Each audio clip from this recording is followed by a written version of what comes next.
I bow upon you, I wrath, and stand and face Jerusalem.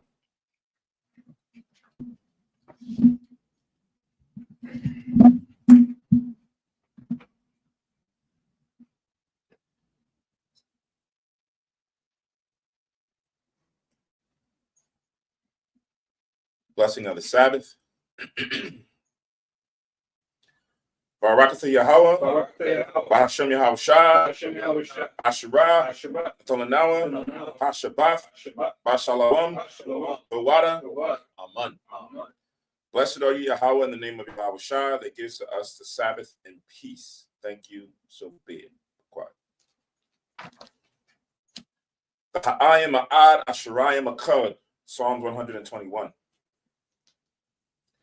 Anya, Harayim, Ayanya, Oh, Haharayim, Mayan, Yabua'a, Isaiah, Yabua'a, Mayahawa, Shai, Shemayim, Waratazah, La'a, Yanathan, Lamawat, Regalia, Yala'a, Yanawam, Jashamarka, Hanan, La'a, Yanawam, Wala'a, Yayashun, Shashuma, Yashurela, Yahweh, Shemaya, Yahweh, Tazalia, Ayam, Yah, Yin Yah, Yawamam, Hashamash, La'a, Hakaya, Wayarat, La'a, Balayala, Yahweh, Yashamaria, Makom, Ra,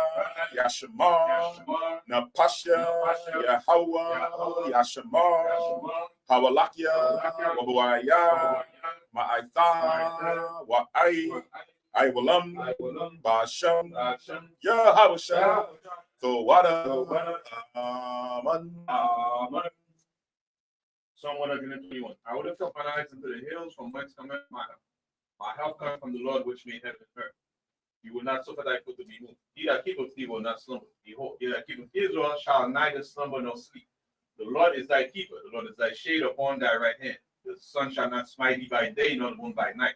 The Lord shall preserve thee from all evil. He shall preserve thy soul. The Lord shall preserve thy going out and thy coming in from this time forth, even forevermore. Amen. Shema Yasharallah, Hail O Israel. Shema Yasharallah, Yahweh, Allah, Yahweh, Shema Yasharallah, Yahweh, Allah, Yahweh,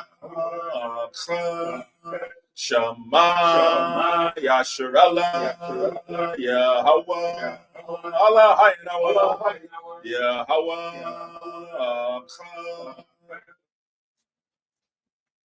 Deuteronomy 6:4. Hear, O Israel, the Lord our God is one Lord. Top line Yahweh, the Lord's Prayer.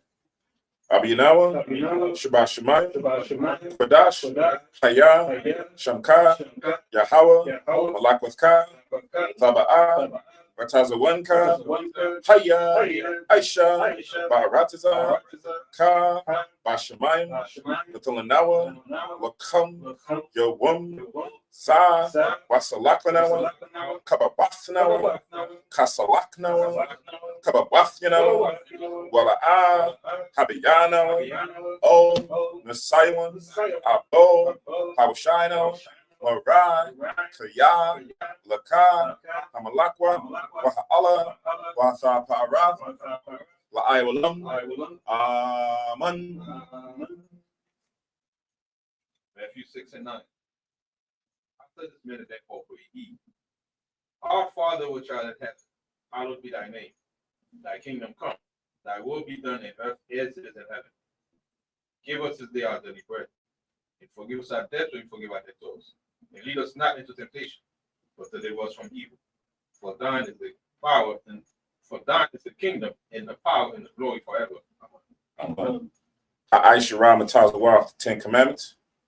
La'a, Yahaya, Laka, Alahim, Lakarim, Alpanya. La'a, Aisha, Laka, Fasol, Wala'a, Taibadam.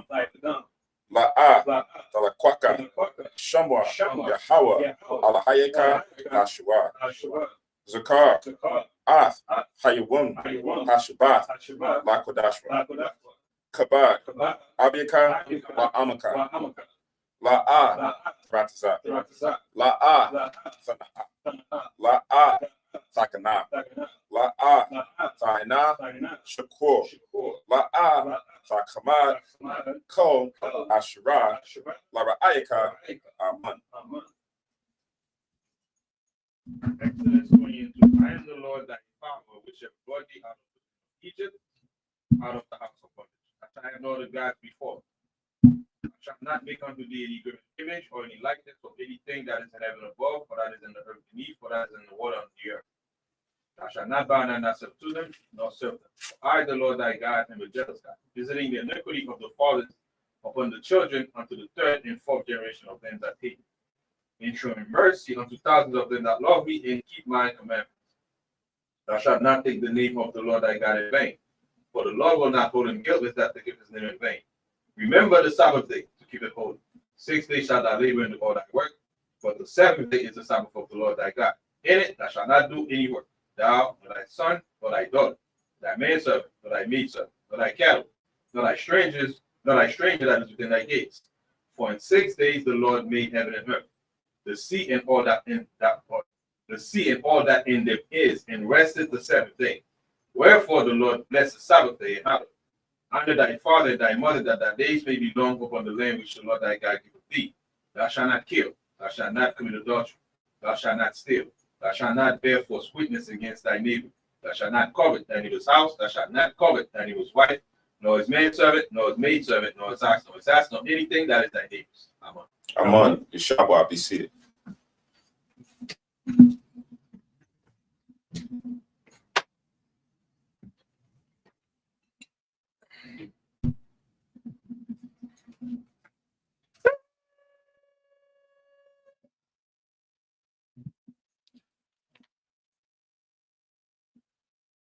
Barakata Yahweh, Bahashem Yahweh Shah, Ashura, Natalanawa, Par Yahagapin, Dwara Aman, La Yahweh, Bahashem Yahweh Shah, Ath Yashka Allah.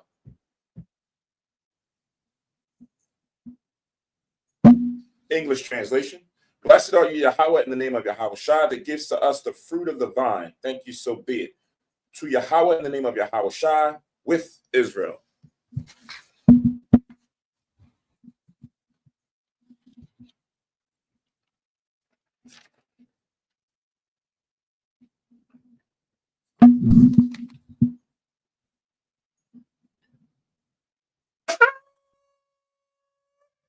I mount upon you, all Jerusalem, stand and face Jerusalem for the opening prayers.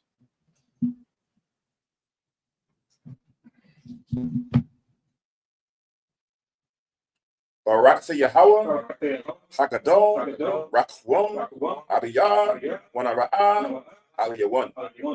Malak, Shol, Shemayim, Wa'aratazah, Wako, Debarim, Chayayim, Wagam, Hamashiach, Mayahawa, Adawan Noah, Ahab Noah, Hapalah, Yawaitazah, Yahweh Shai, Zakar Noah, Yahweh, Aratasa 1, Ainka, Yasha Allah, Izar Noah, Banah, Wa'asap, Yasha Allah, O, Na Noah, Yum Yun, Aitha, Kayawumyum, Makodam, Baba Kushal, Shalak, Mayaka Allah, Wahatas Wadak, Alahayim, La, Maganawa, Rapanawa, Washamar, Alnawa, Baikor, Shalak, Aroka, Shal, Yahweh Shai, Lanawa, Alamadnawa, Rakim, Kakama, Tabawana, Wata Shal, the Barka. Bahasham, Yahweh Shai, Thawada, Some Yad, Waibalam, Aman. English translation.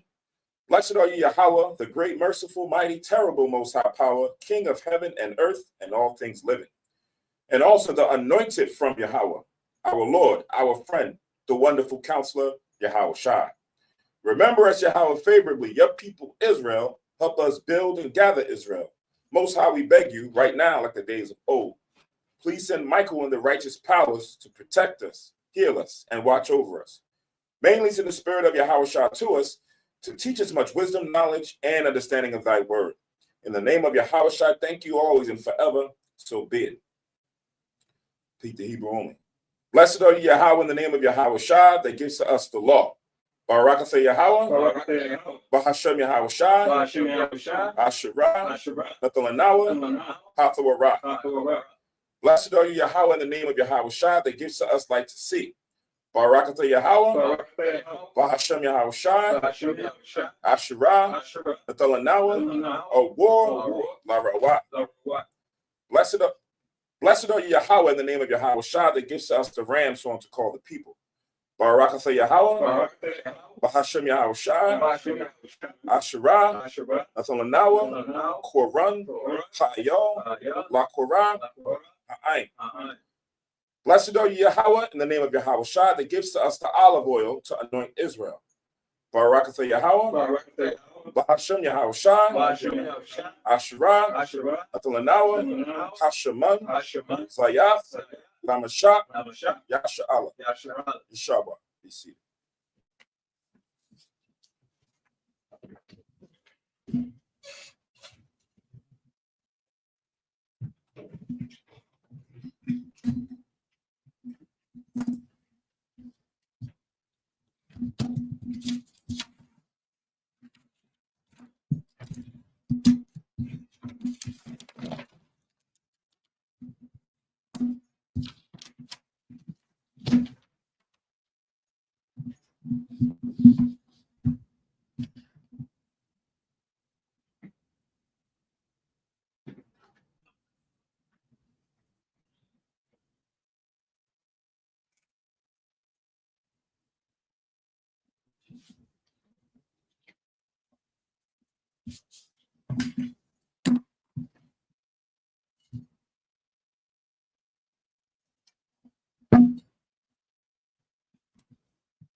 Right, shalom, shalom. Shalom. Peace and blessings, brothers and sisters throughout the nation of Israel, those who are in HYK, watching on the live stream here, listening on the teleconference. Shah Shabbat or happy Sabbath day to you all. These salutations to the brothers and sisters that's on the line that I can see here. But first and foremost, we want to give all praise, honor, and glory to the Most High Yahweh that presides over all of us, right? All things living, all things seen and unseen. We give the glory, the praise to the Most High for our existence, especially in this truth that we are able to come before him today in good spirits, Most High's will. All of us are in good spirits and good health, that we may be able to break spiritual bread with him as we go through Lord's will, a couple chapters today. And then also we want to acknowledge and give praise, honor to our Savior, Yahweh Shai, Hamashiach Yahweh Shai, that has given his life for us to be able to have a second opportunity, giving us grace to be able to come back to the Most High, be adopted to the Lord, learn of his will to the best of our abilities. Judges 5:11, rehearse the righteous acts until the time of our redemption when Yahweh Shai comes, and or if there may be some spirits that may have to give up and transition prior to, but we continue to fight to the end, right? So we want to give all glory, honor, and praise to the Most High and Yahweh Shai. I'm going to give a salutation to Yahweh Kanan, Shalom, brothers here, Shalom ala Ya'ina, and I presume Kahan Manashah is there as well. Shalom to elders of Kwamalat, as well as Rabbi Kwa. Shalom to Tuwab Lab and also his wife, Sister Emma, and all others. Let me see if I'm missing anybody else. And all others that are watching but didn't make a post. Shalom. All praise to the Most High for us being able to congregate. Those who are listening on the teleconference as well. Shalom and peace and blessings. I am Kahan Samak, or Priest Samak, and I have the privilege here today of going over the Sabbath service lessons with us, with you all today. We're going to be in the Apocrypha. But before we begin, those who may be dialing in, will be logging in new. If you're just surfing through YouTube or through the different social media accounts and you land on this page, we are Haya Shirala Kanas. You can probably see some of it in the back, the H, the Y, the K, Ha Yasha Allah Kanas, which is the congregation of Israel, right? The bringing together, the uniting of the 12 tribes of the nation of Israel, right? And who are those 12 tribes? Anyone whose ancestry, right, whose pedigree on their father's side, like it tells you in the book of Numbers, the first chapter, the 18th verse, on your father's side, right, going back at least 3 to 4 generations. If your history, your ancestry lines up to those who are the indigenous people throughout North, Central, and South America, known as so-called North American Indians, known as the Seminole Indians, the Taino Indians, the Arawak Indians, right, so forth and so on, right, because we have different sects of Indians. But if you are the original indigenous natives to the land before the conquistadors came over, right, you fulfilled the prophecies that were in the Bible of how you and why you're even here, right? Also, those whose ancestry is on their father's side, dating back 3 or 4 lineages, when you look at yourself or call yourself the so-called African American, so-called Negro, blacks, right, whose ancestry denotes that their ancestors came over on cargo slave ships, also throughout North, Central, and South America, right, known to us as the Southern Kingdom. The first one was the Northern Kingdom when you read the Bible.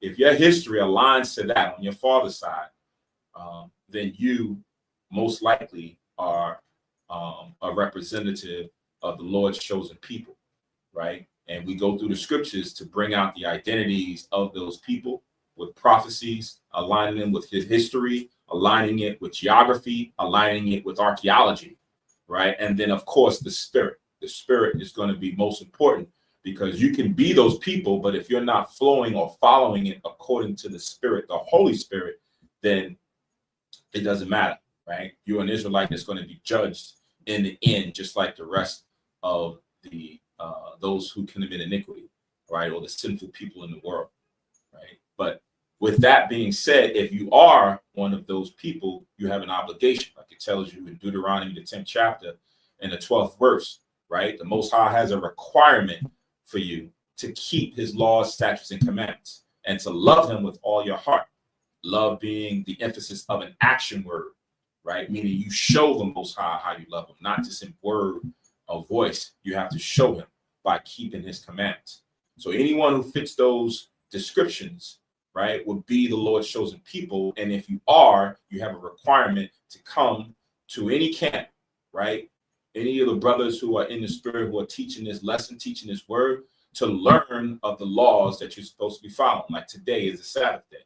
right? It's a day that the Most High has set aside on the seventh day to make that sacred or holy, that we come before him, right? We put aside all of our pleasures to recognize that he is the power, that he is the true, living, most high power over all the earth. And his way is the way that we should go, right? So it's like in the world when you have a relative, a grandma, or somebody who every now and again you got to go visit them on a certain day and do certain things for them. Well, the Most High is that power that we have to visit him on his day, which is the Sabbath day, right? And as well as other high holy days. But every week we're supposed to come before the Most High as we're doing now. Some people do it in their homes. They break bread spiritually with the Bible in their homes. They go out in different locations. Brothers used to go to the libraries and do certain things. As long as you are coming together in the spirit of Yahushua, who the world ignorantly calls Jesus Christ, because that's the Latin or Greek way of calling his name. Yahushua, he saves, is his actual Hebrew name, right? So if you're walking in the examples that he laid when you read the gospel, then all praise to the Most High that you have more followers and more believers who are trying to flow in the spirit of Yahushua and worship and honor the Most High as well, right? So these are the prerequisites that, we just kind of quickly laid out for those who come together and break bread with us. Questions at the end of the service, we're going to leave information where you can ask questions about, some of the things that, I have just stated, or certain things that we're going to bring out throughout the course of the Sabbath service lesson today, right? Or there may be other questions that you may just have just off the cuff, right? We'll kind of give you guidance on what to do at that time. All right. So without further ado, we're going to jump into today's lesson. We're going to be in the Apocrypha, the book of Ecclesiasticus, or also known as Sirach.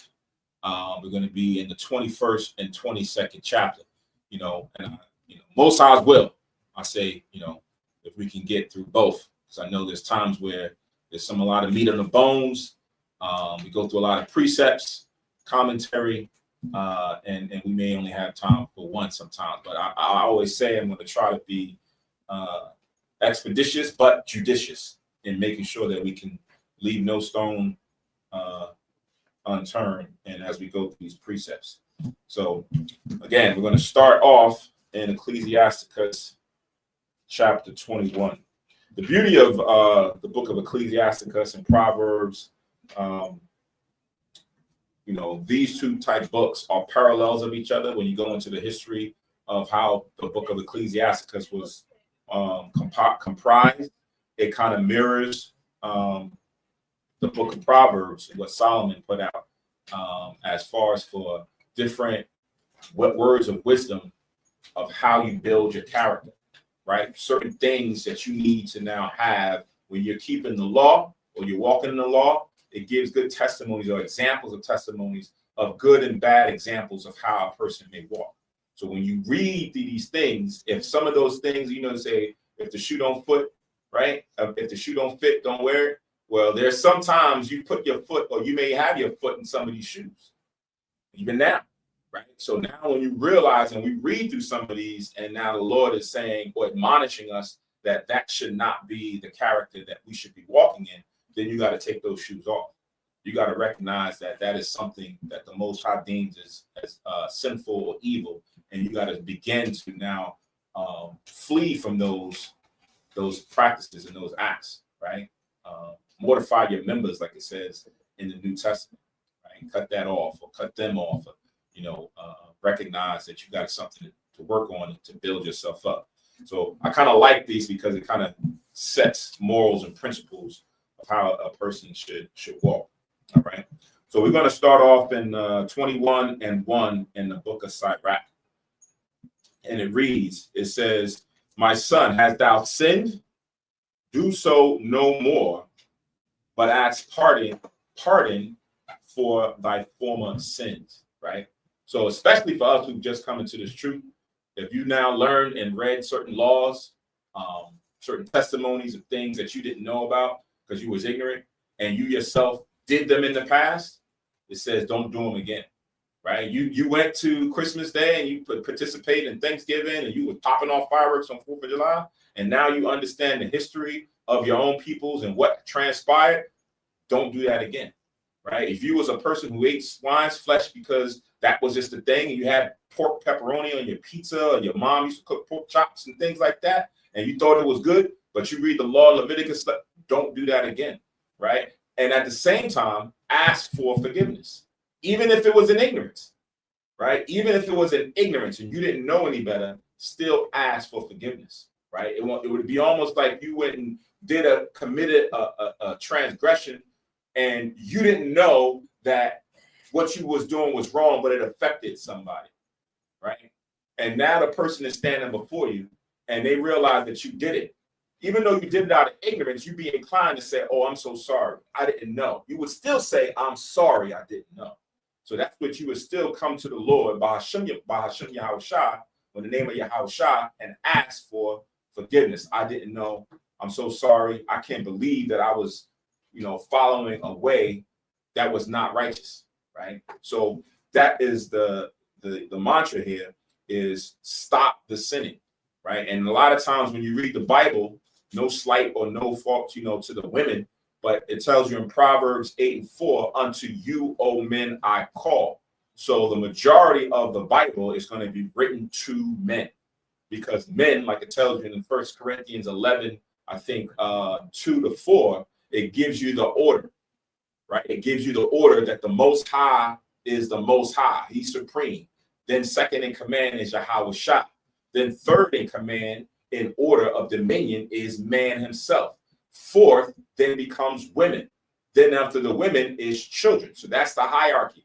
So in order to get ourselves right, the Most High in order is going to the men, right? So a lot of the direction is going to be catered towards instructing men and how they should guide the nation, how they should guide their families or their household, how they should guide their own soul. That's the instruction that you read throughout the Bible, right? Those principles always align the majority of the time, because there's times when it speaks directly to the women, but the majority of it is to men, right? So go to Proverbs 28.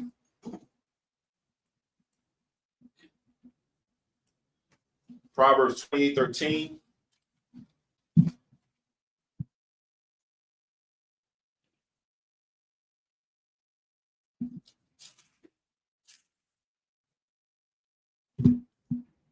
It says, he that covereth his sin shall not prosper, but whoso confesseth and forsaketh them shall have mercy, right? So you want to have mercy. You want to have, some favor shown to you from the Most High based on your actions. But you have to be sincere and acknowledge those things when you have done wrong, right? When you have now understood that there may have been, a transgression, whether known or unknown, you still have to confess and then apologize and then make actions to now don't do those same things again. But the wisdom here is that if you cover your sins, if you say, well, I ain't done nothing wrong, right? Somebody might bring something out on you like, I didn't do that. I don't know nothing about that. Wasn't me, right? And there may be a chance that, that was you, right? Or it could have been you, but you just want to save face in front of people, where you want to seem holier than thou. No, confess it.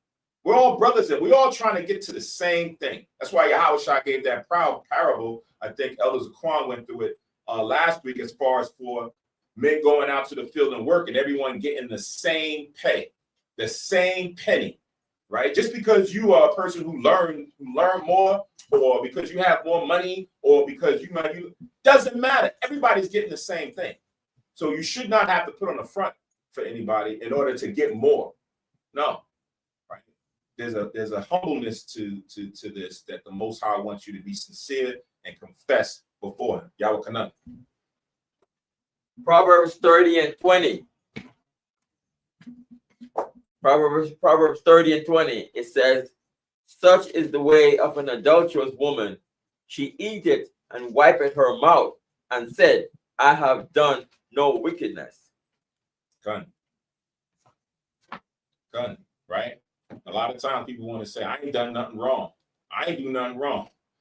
Listen, everybody does something wrong, right? Now, it may be on a different, amount, as far as for, how much wrong that one person does to the next, but it doesn't matter. The Most High understands the measurement of the brevity of what a person does, because he's the main one that we're offended, because he gave us the law. So we all should be a little bit more humble and say, be like Job in the beginning. Job sent up prayers for his kids and the chance that they might sin. Not that they even sin, but that they might sin, because he understood the flesh. Right? He understood that there was a chance. So without him even being there, he went and gave up prayers, sacrifices on behalf of his children. Right? A warrior, I see, Shalom, sister. Salutations to you. Posted a beautiful testimony in Romans, the 7th chapter, 17 to 19. And Paul put his transgression or his sin in a letter. A lot of times you either keep that between you and the Most High, or you keep that between you and a confidant that you confide in, right? That you want to have a honest, sincere, open conversation. But he put it in a letter. He said, "Yo, I battle with lasciviousness at times, and some things that I shouldn't do, I be doing." Now, people reading his letters like, "What? Paul? No, not Paul." But now you would think that because now you put it out there, people would look at you with a slight. No, people look at you like, "Wow, that's heavy, man. You out here laboring and doing all this, and then you was showing you showing transparency like that about your weaknesses, right? That you can tell all of us about your weaknesses." Tells you that was in James 5:14, confess your faults one to another, right? It's like, man, you know what? I'm not, and that reduces pride. We talked about pride for a good period last night in the class about how pride sometimes makes you become big-headed, right? And you got to curb that pride. That was a form of humbleness that Paul put that in that letter to those that's in Rome, about how he is and how he operates, right? So the gist, make sure you refrain yourself from sinning, and then if you do, make sure you confess them to the Most High and to man who you have confidence, or you look at or deem as someone who is your counselor. You write down 1 John 1 and 9. What is this? 1 John 1 and 9.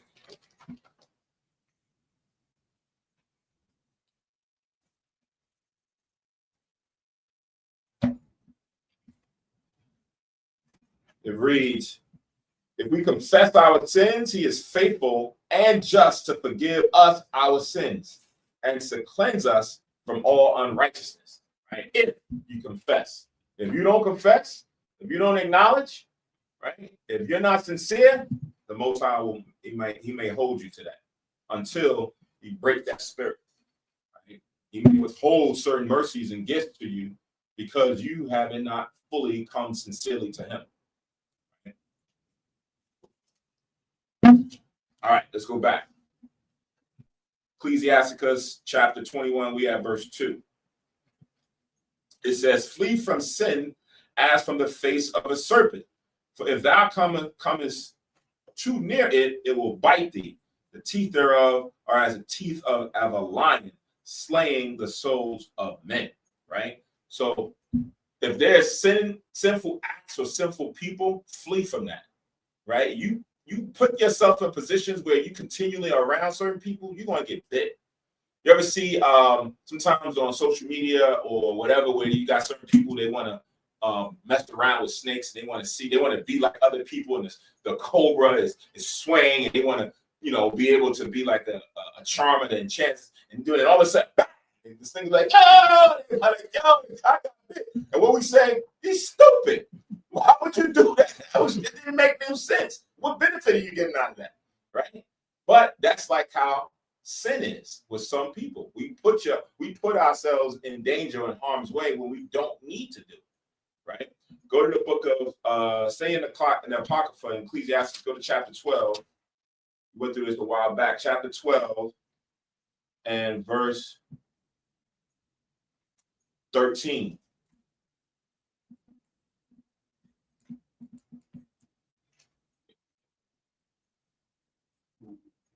Sirach 12 and 13, it says, "Who will pity a charmer that is bitten with a serpent? right? Because those people that you see that are messing with those snakes, they're charming. They're doing different spells and things with the animal. They're dealing on the left-hand side, right? So it says, who will pity a charmer that is bitten with a serpent, or any such as come nigh wild beasts? Some people want to jump in the doggone pen with the lions, right? They think they Tarzan, and they're the whisperer of the animal. They can go and talk to the animal, or they don't want to accord with the animal. And they at the doggone zoo, and they jump in the pit. And you're like, yo, man, what the hell is wrong with this guy? Right? And then he get in there, and he approaching the animal, the wild beast, and the beast bite him. He's like, yo, man, he look for his own fate, right? Who will pity somebody like that? Unless this person is like bugged out of his mind, he's deranged, he got some mental issues, you might say, okay. But someone who's in his sound mind, and he's going to jump in the pit, yo, man, who's going to pity him? It says, verse 14, so one that goeth to a sinner and is defiled with him in his sins, who will pity? Right? So you hanging around, someone who's a whoremonger, and then you get caught out there sleeping with somebody, and now you fornicated. Because you surrounding yourself with this madness. Or somebody over here doing drugs, somebody's over here doing this, right? And you hang around them all the time. After a while, you're going to get enticed. And then it's going to set in you, and then you're going to fall victim to that. So watch yourself when you're in certain situations that you don't, make your company persistent in this, and then you just get caught out there. Leave that alone, man. Flee from that. Because it said, when you read back, it says, for the teeth thereof are as the teeth of a lion, right? So it compares the sin to being a lion, right? We know, we got different precepts in the Bible as it pertains to the lion, right? King of the jungle. Why? Go to the book of Proverbs. Why the lion? Go to Proverbs chapter 30.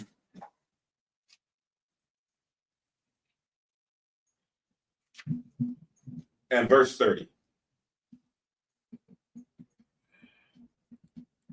Proverbs 30 and 30. It reads, a lion which is strongest among beasts and turneth not away for any, right? So the lion has this spirit about it that is fearless. It don't care about nothing. You come in this domain, you come in this pride, man, it's coming after you. You don't care how big you are, right? It's coming. So that spirit that sin has the same thing. It's going to be ferocious. It's going to always try to attack you to break your spirit, right? Go to Sirach chapter 27. Ecclesiasticus 27 and verse 10. Ecclesiasticus 27 and 10. It says, as the lion lieth in wait for the prey, so sin for them that work iniquity, right? It's always going to be there present, waiting for you to come and get bitten, right?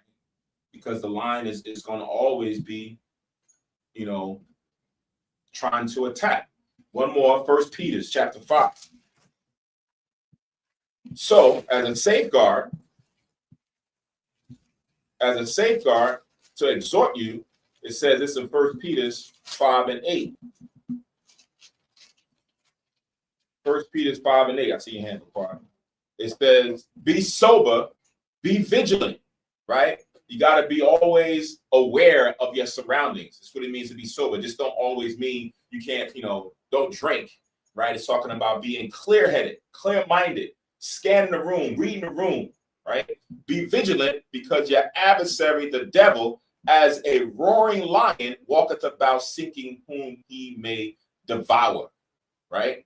Whom resist steadfast in the faith, knowing that the same afflictions are accomplished in your brethren that are in the world. So a lot of us are going through this same type battle, right? That type lion is coming after you, trying to devour you. So be sober and then be vigilant. Right? Be quiet. It kind of reminds me of the question that I asked a week ago about the lion laying at the door. And it kind of echo back to that question. Well, one thing that I did not fully emphasize is about when you read the instruction, you know what to do, how to tame the lion, and as you walk out, Now you have to have the faith along with the instruction. Because you may have the instruction and your intention is to go out there to tend the lion, but without the faith, when you get there, you might forget, and then the lion eats you out. Fully clothed. That's that being vigilant. Gotta have on the whole armor. So back in Sirach 21, we have verse 3 now. What was that verse? You said 27 what? What is? 27 and 10. What book? Ecclesiasticus.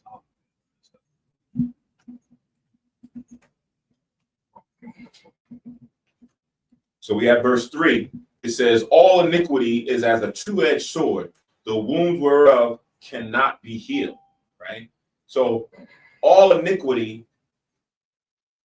cuts both ways. Right? Cut you and it'll offend or affect somebody else. Go to the book of Proverbs chapter 3. Right? That's what sin does. It jams up both ways. Proverbs chapter 3.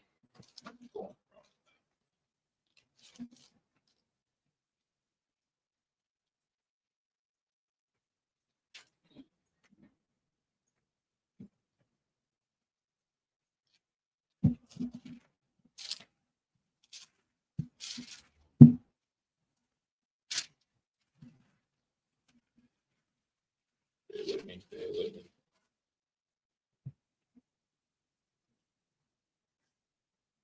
I'm sorry, 5. Proverbs chapter 5 and verse 3, not 3. Proverbs 5 and 3. And it says, for the lips of a strange woman drop as an honeycomb, and her mouth is smoother than oil, but her end is bitter as wormwood, sharp as a two-edged sword. Her feet go down to death, her steps take hold on hell. Right? So you have to be aware, and this is carnal and spiritual, where you want to have strange women, whorish women, loose women that's going to be out there, that's going to try to trap you up, men, right? That's going to try to trap you up or get you caught out there and have you follow, fornication and promiscuous ways based on how they're dressed or, how they bat their eyes and all these different types of things. But the reward is going to be hell. Right? It's a two-edged sword because they themselves is wicked. They're caught up in the sin as well, but it's also going to get you. Right? So you got to be mindful of those things, even on the spiritual level, because with wisdom, we account wisdom to being like our sister or in the feminine gender. And we're supposed to only align with that. But sometimes you go out there and you deal with other doctrines. Right? That's not of the wisdom that comes from the Most High. You're dealing with that. And then you get caught out there in the same mind, in the same vein on a spiritual level. But, we have to make sure that we don't get caught up in our iniquities and where we can't be healed. Proverbs chapter 5 and jump down. Not Proverbs 5, Hebrews 4. Hebrews 4.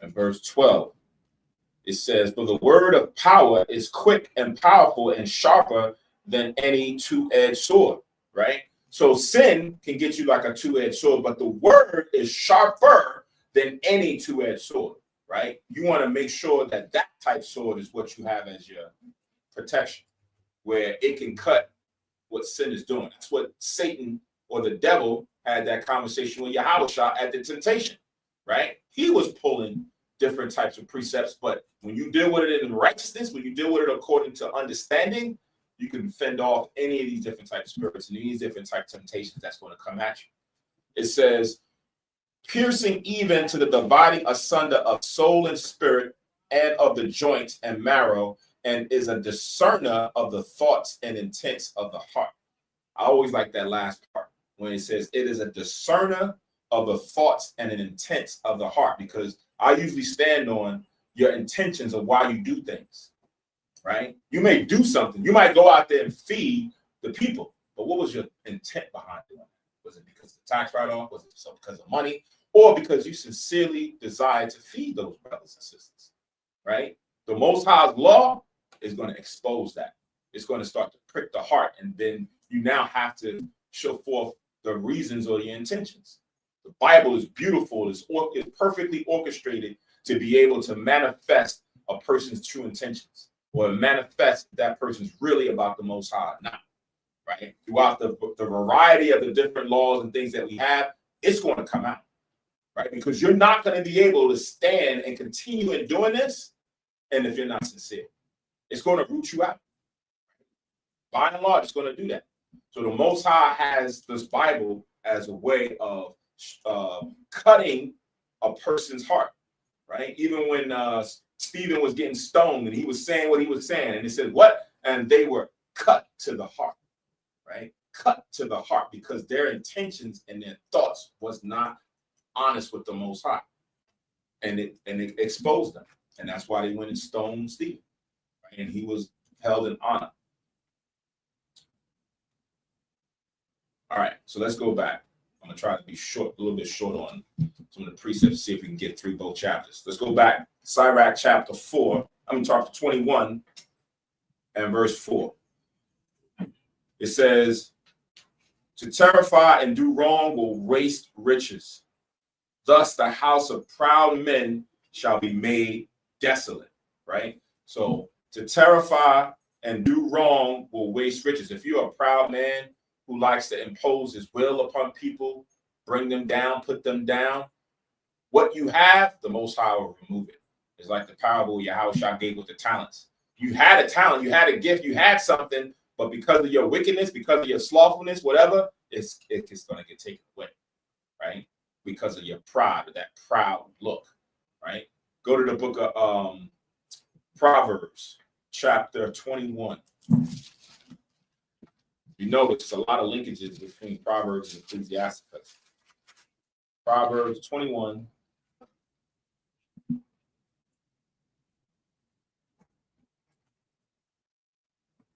And 4. Same chapter, same verse. Mm-hmm. Isn't that ironic, right? So Proverbs chapter 21 and 4, it says, "In high look and a proud heart, and the plowing of the wicked is sin," right? So a high-minded person with a proud heart, he esteems himself highly, you know, more than he's reputable for. And the plowing of the wicked, right? Where you sow wickedness. That's what the plowing is. It's like you're sowing wickedness is sin, right? Because the opposite of pride or being proud is, like we said, being humble and meek, right? Sometimes even when you didn't do anything wrong, right? You take low for the betterment of the brotherhood, right? Because that person may not be there yet. You know what? I'm gonna be patient with this brother. I'm gonna be patient with that sister, and I'm gonna pardon him because I want to be pardoned. And sometimes in my ignorance, or sometimes in my shortcomings, I'll pardon him or her, and then I'll wait and see how things progress over time. But sometimes, you know, we think we're too proud, too high, too stubborn, and we can't see. So, like I said, we went through a list in the class this evening where we went through certain precepts on even how some of the righteous brothers had pride in them, like Job. Job had pride in him, where he was, you know, talking about he was going to argue with the Most High. I'm going to take my argument to the Most High. I'm going to take the Most High to court. And I know he's going to say, you got to say I'm justified, I'm vindicated. Right? Really? Right? To the point Most High had to come check Job, same way he had to come check Ezra. So there's a spirit that manifests. It comes around. It is not something that if you have it, you're doomed, you're done. No. That's why you examine yourself. If you have these qualities, if you have this trait, if then for a moment of time that spirit jumps on you, you got to check yourself. So you know what? I'm bugging out. Right? Or someone else may come and say certain things to you. It may Most High's will, you don't want the Most High to always come check you, but at least Job was a righteous man. Ezra was a righteous man, right? And the Most High didn't like really wow out on him, but you know, he had to just let them know that listen, y'all not on my level to be able to question me the way y'all question me, right? And to think that y'all on it, nah, y'all bugging. And then they had to quickly humble themselves when the Most High, you know, explained his Job said he had to put his hand over his mouth. I can't answer that. No, I'm sorry. I thought, nah. Right? So that type of spirit is where you want to make sure you don't fall victim. Go back to Ecclesiasticus one more real quick, chapter 10.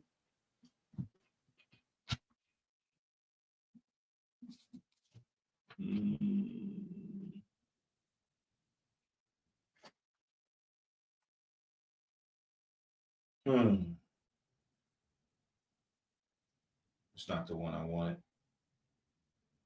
There's one that speaks about pride where you're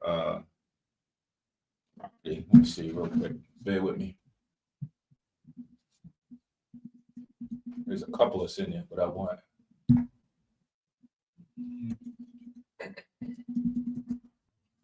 We'll skip it. Or you could just use Ecclesiasticus 10:7. Pride is hateful before power and man, and by both doth one commit iniquity. Meaning, you know, Most High hates it, man hates it.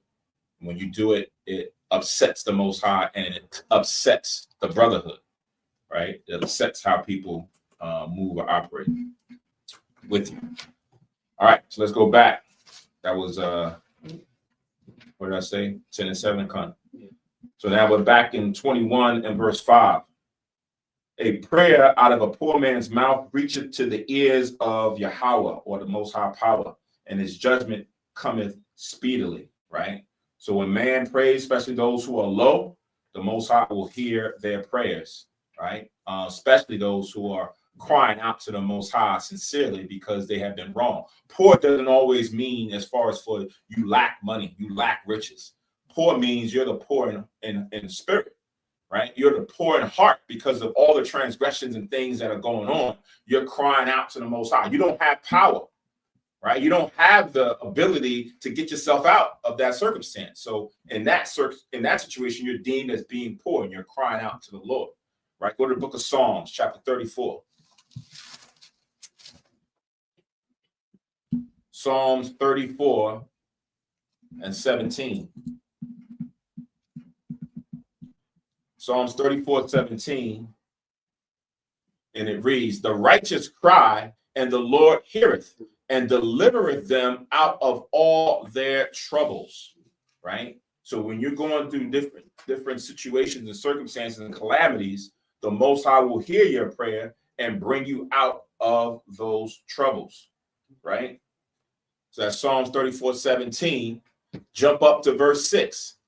It says, this poor man cried, and the Lord heard him and saved him out of all his troubles. So here, now you see the correlation between the two, because the two verses pretty much say the same thing. The only thing that's changed is righteous and poor, right? Showing you that it's not about money or wealth, right? It's about your circumstance or your situation where you don't have the ability to get yourself up out of that situation. Exodus chapter 22. Exodus 22, to see how the nation of Israel did it. Exodus 22, or this is in the law, it says, if thou afflict them in any wise, and they cry at all unto me, speaking about widows and fatherless, those who are despairing, I will surely hear their cry, right? So this is a warning to those within Israel to not vex your people, to not vex the fatherless, to the widows, those who are actually poor, because sometimes that happens, right? You slight them, and then they cry out to the Most High. No one's helping me. Everybody's looking down on me, right? The Most High will see what's going on, and he will hear their cries of what's going on. One more, Psalms 102. 17. Psalm 102 and 17. And it reads, I'm going to start at 16. It says, when the Lord shall build up Zion, he shall appear in his glory. He will regard the prayer of the destitute and not despise their prayer, right? So it's the same thing as what we see in Jeremiah 14 and 2. Judah mourneth, and the gates thereof languish, right? What happened? What went up to the Most High? Their cry, right? It speaks about them being black into the ground, but the thing was, and the cry of Jerusalem has gone up, right? The Most High, when he comes back to rebuild or repair, build up Zion again, he's hearing these prayers that we're putting forth, and he's going to acknowledge them, and he's going to grant us our petition. All right, back. Ecclesiasticus chapter 21 and verse 6. Exodus 22, what again? Exodus 22, 23. So now we have verse 6. It says, a prayer out of a poor man's mouth reacheth Salah. Verse 6, he that hateth to be reproved is in the way of sinners, but he that feareth the Lord will repent from his heart, right? So if you hate to be reproved, in most cases, you're considered a fool, right? That's what a fool is. So you're going to see a lot of scriptures that's going to relate to fools, but you're just not a fool just because you're a fool. When you do something wrong and someone tries to correct you over and over and over and over again, then you get marked as being a fool because you don't want to hear correction, right? After a while, a person's going to just say, you know what, I'm not dealing with that brother no more, right? Because he's like a fool. Who wouldn't want to get corrected or shown the right way? Proverbs 15. Proverbs chapter 15.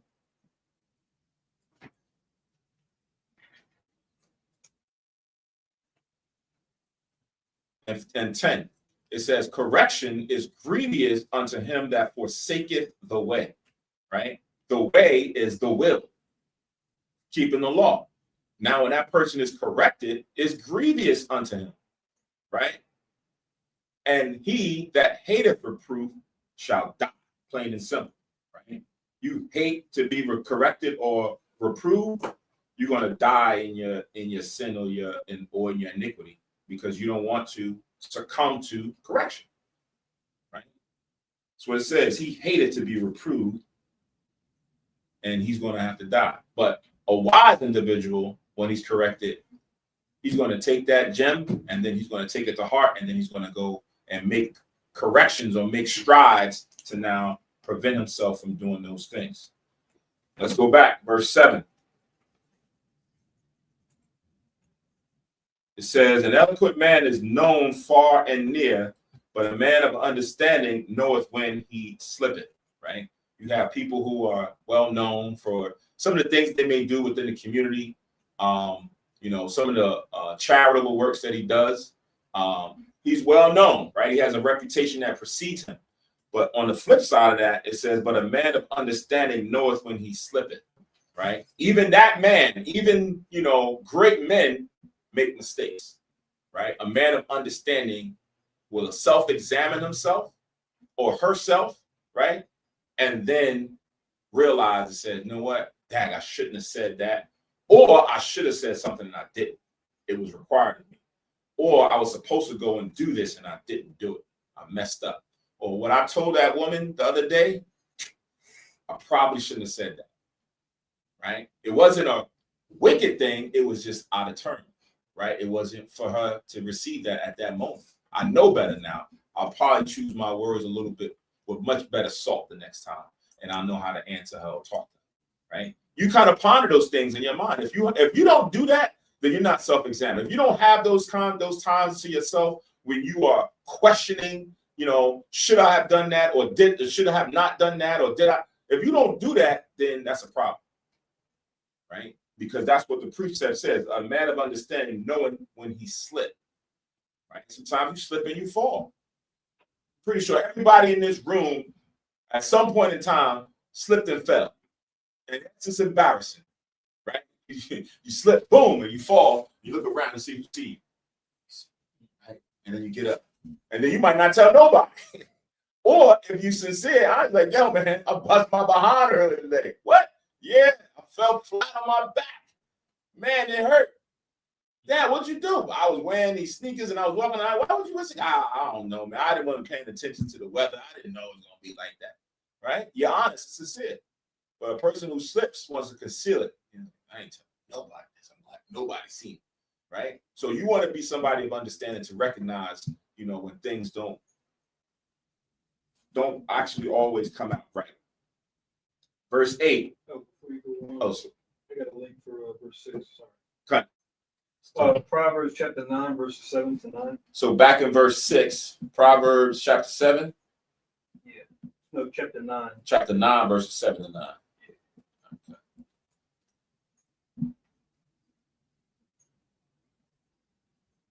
You reading it or you just quoting? I can switch.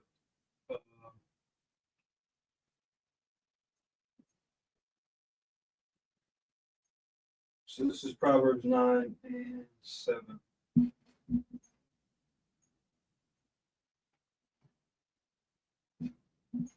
It says, either approveth the scorner, giveth to himself shame, either rebuketh the wicked man, giveth himself a blot. Reprove not a scorner, lest he hate thee. Rebuke a wise man, and he will love thee. Give instruction to a wise man, he will be yet wiser. Teach a just man, and he will increase in learning. Okay. And then verse 7, Acts 18:24. Mm-hmm. Acts 18:24, verse 7. It's about a specific particular. Acts 18 and 24 reads, and a certain Jew named Apollos, born in Alexandria, an eloquent man and mighty in the scriptures, came to Ephesus.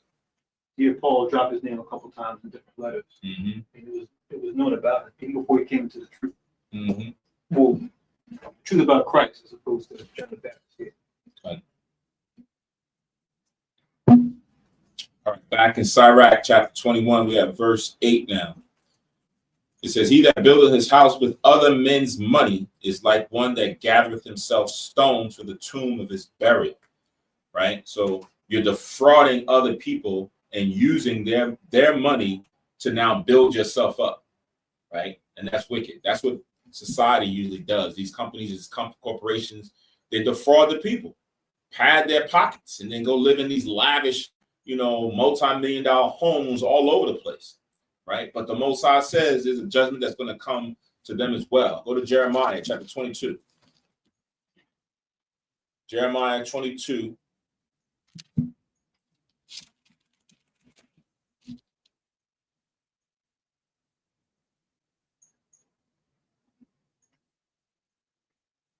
And 13.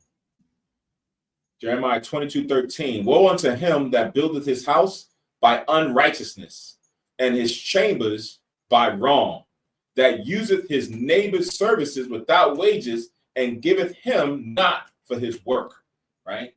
So when you build yourself up, you build your company, your house, whatever it is, with unrighteousness or by abusing other people, mistreatment, mispayment, the Most High is looking down on them when you don't give the person his just due.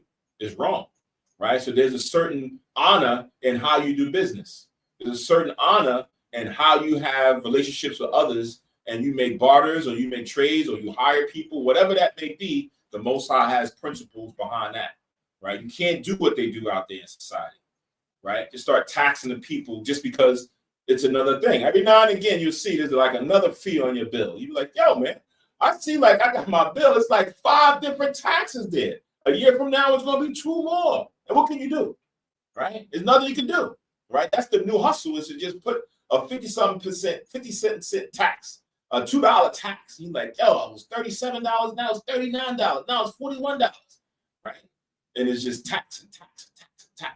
You're defrauding the people, right? And they know because you're poor, you're at their service, there's nothing you can do about it but to try to just pay it. Sirach 34. 34 and 21. It says, the bread of the needy, right? Their substance and their money or whatever it may be, this pertains to their bread. The bread of the needy is their life. He that defraudeth him thereof is a man of blood, right? So when you defraud people of their substance, of their money, to build yourself up, to pad your pockets because you just, insatiable desire and just wanting to be rich, that's a man of blood. What you just read? This Ecclesiasticus 34 and 21. Oh. 34 and Right, 34, 21. in the week. Go ahead. Ecclesiasticus 40 and 29. Ecclesiasticus chapter 40 and verse 29. The life of him that dependeth on another man's table is not to be counted for a life. He polluteth himself with other men's meat, but a wise man well nurtured will beware thereof. Right. Beautiful.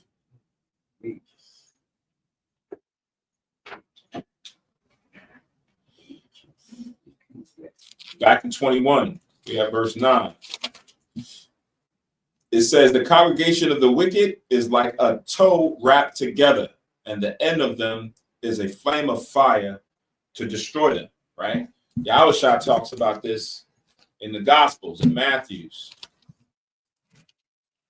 Another one I'm gonna use the one in Matthew chapter 13. Matthew's 13, and I'm gonna read from 37. So this is the answer to the parable of when the Lord spoke about the parable of the kingdom of heaven and how it's like a man that sowed good seed. So now down to 37, he said, he answered and said unto them, he that soweth the good seed is the Son of Man, speaking about Yahushua. The field that he's sowing that seed in is the world. The good seed, right, that sprung up, right, that, became like your wheat or the good blades, are the children of the kingdom. But the tares, right, those weeds and things that come up when you're out there planting, are the children of the wicked one, the devil, Satan, right? It says the enemy that sowed them, talking about the tares, is the devil.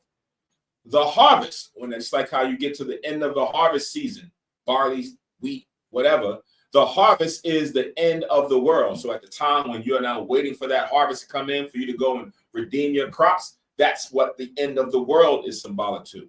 And the reapers, those who gather up, the crops, are the angels, right? So the angels are going to be the one that's going to come back with Yahushua and at his command go and redeem those who are the children of the kingdom, right? It says, as therefore the tares are gathered and burned in the fire. So when you now have what's left, the refuse that's left, you take that and you bind that up and you throw that into the fire because it's wasteful, it's unprofitable, right? So that's what most people don't realize, that they are going to be a tare, right? They're unprofitable, right? They're not that wheat that's going to come up, or like that barley that comes up, right? Or that flax that comes up that you use as a profitable, substance. It says in verse 41 that the Son of Man shall send forth his angels, and they shall gather out of his kingdom all things that offend and them which do iniquity, right? Which is the tares. If you are offensive, you commit sin or transgression, you're going to be gathered up by the angels, and shall cast them into a furnace of fire. There shall be weeping and gnashing of teeth, right? So it's the same thing that it just speaks about here, where it says that the congregation of the wicked is like a tow wrapped together, and the end of them is a flame of fire to destroy them, right? So that's their fate or their judgment. Let's go back. Ecclesiasticus 21, we're at 10. The way of sinners is made plain with stones, right? stones like tables, sinners, because we understand what sin is based on the law. But at the end thereof is the pit of hell. That's going to be their fate, right? Your reward is going to be hell. Speaks about that in 1 Corinthians, I think, chapter 3, maybe verse 14, when it speaks about, everybody's going to be put to the test against the fire. Whose works remain, they're going to get a reward. Whose works get burned up, they're going to have to then suffer for those things. But you will be saved, but you're going to have to suffer through the hellfire. Let me just make sure I got the right quote. It's 1 Corinthians 3, 13. Right. 1 Corinthians 3, 13 down to 15.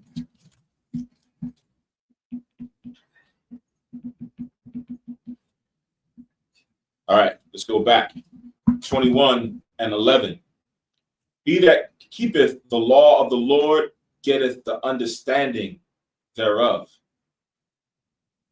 And the perfection of the fear of the Lord is wisdom, right? So that's why we always speak about knowledge, wisdom, understanding, right? So when you keep the law of the Most High, over time, you're supposed to develop or get the understanding. And through that understanding is how you get wisdom. But you have to be persistent, right? You have to be consistent. You have to be vigilant in trying to do this every day, right? Every day, your thoughts should always be, whether you sin every now and again, cool, but your thoughts should remind you that, I shouldn't have done that. And then you repent, and then you come back from that, right? You don't want to have your thoughts straight away where you don't remember the law no more, right? Sometimes I see brothers who've been in this truth for a minute, and then all of a sudden they just go away. You don't know what's going on. And then they come back around, or you see them, and it was like, what was that? What was that? Ask you a question about certain things. Like, what? What are you talking about? You notice. Yeah, what's that? That isn't there a Bible verse that talks about such and such? And you're like, damn, what? This is where you at now? Because you've been away from it so long. That means you've been doing some other stuff. And now just a little spark comes back. It's like, what was that? Nah, you have not, kept the law of the Lord to get understanding and increase and abound in it to have that perfect fear of the Most High, right? You got to be consistent. Verse 12, he that is not wise will not be taught, but there is a wisdom which multiplieth bitterness, right? So if you in this case is like a fool, you can't be taught. You don't want to be taught. You despise the word, right? Some people who are ignorant, I was ignorant at one point in time. I wasn't a wise individual. But when the correction came around, I adhered to it. But this not wise is being somebody who is foolish. They're stubborn. They don't want to be taught, like we read about up further, about how people hate information or instruction. Go to Proverbs chapter 12. Proverbs 12 and 1.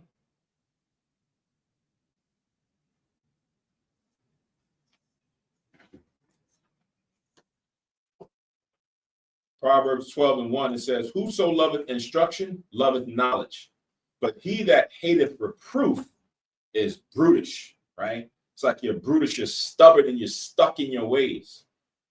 That's for the first part. He that is not wise will not be taught. But then there's a second part that says, but there is wisdom which multiplieth bitterness, right? I see your hands. Go to Ecclesiastes. Ecclesiastes chapter 1. And I'm going to start at 17. So Ecclesiastes 1 and 17, it says, and I gave my heart to know wisdom and to know madness and folly. I perceive that this is also vexation of spirit. So at times when you give your heart to understanding wisdom, right, to know knowledge, to get the understanding, in the midst of that, what you're going to find out, there's a lot of foolishness that's out there, man. There's a lot of folly that's out there. And what happens, it begins to vex your spirit.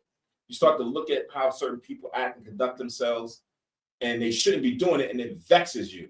Or you start to see certain trials and calamities that's happening to our people or to your close ones because of ignorance. And it shouldn't be that way. We're the Lord's chosen people, the greatest people on the planet Earth. Look what we're going through.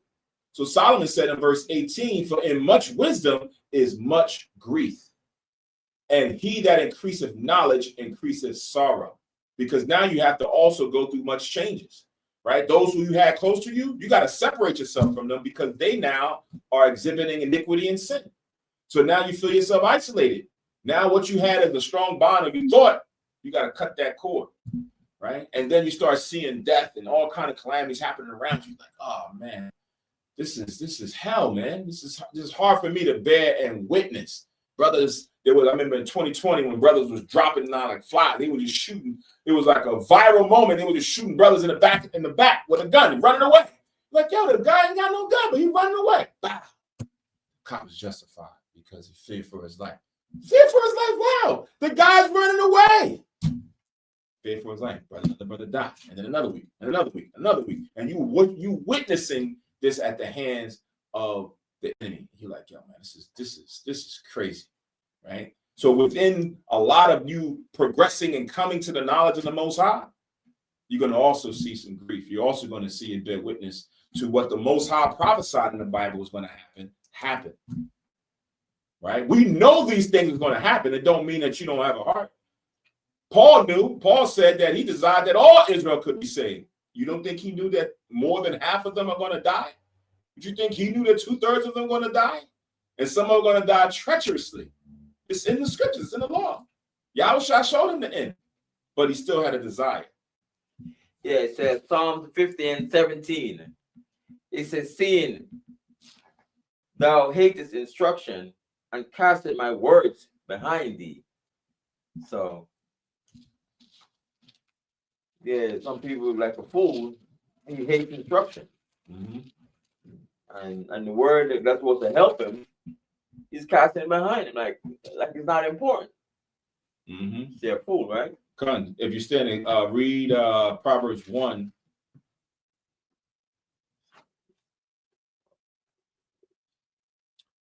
and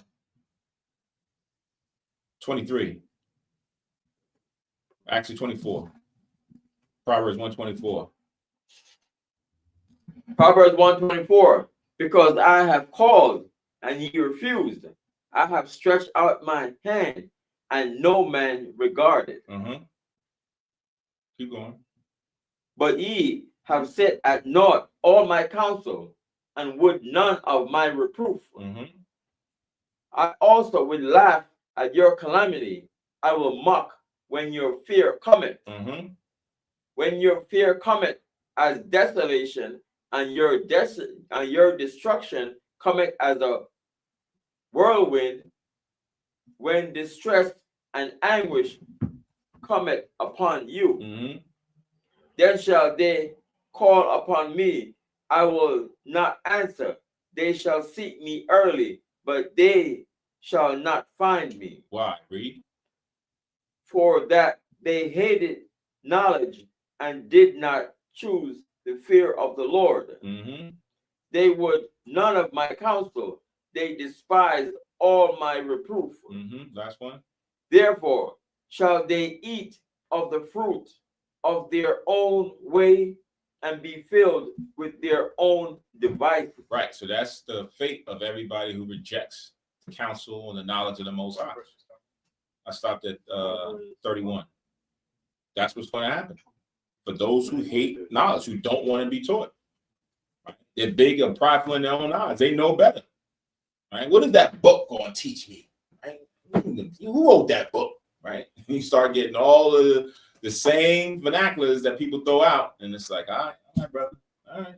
And then soon as the distress comes, like the Most High, in their distress, in their calamity, then they're gonna call the Most High. Quick! Oh God, help me!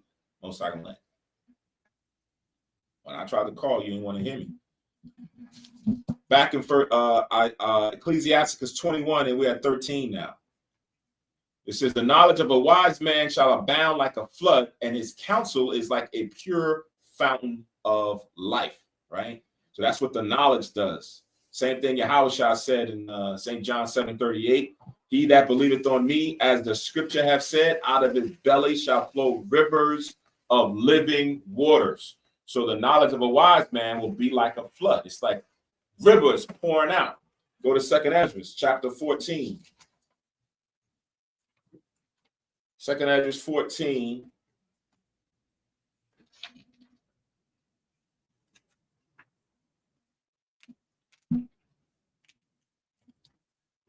I wrote down the wrong reset. Bear with me. What's to say? Fountain of wisdom.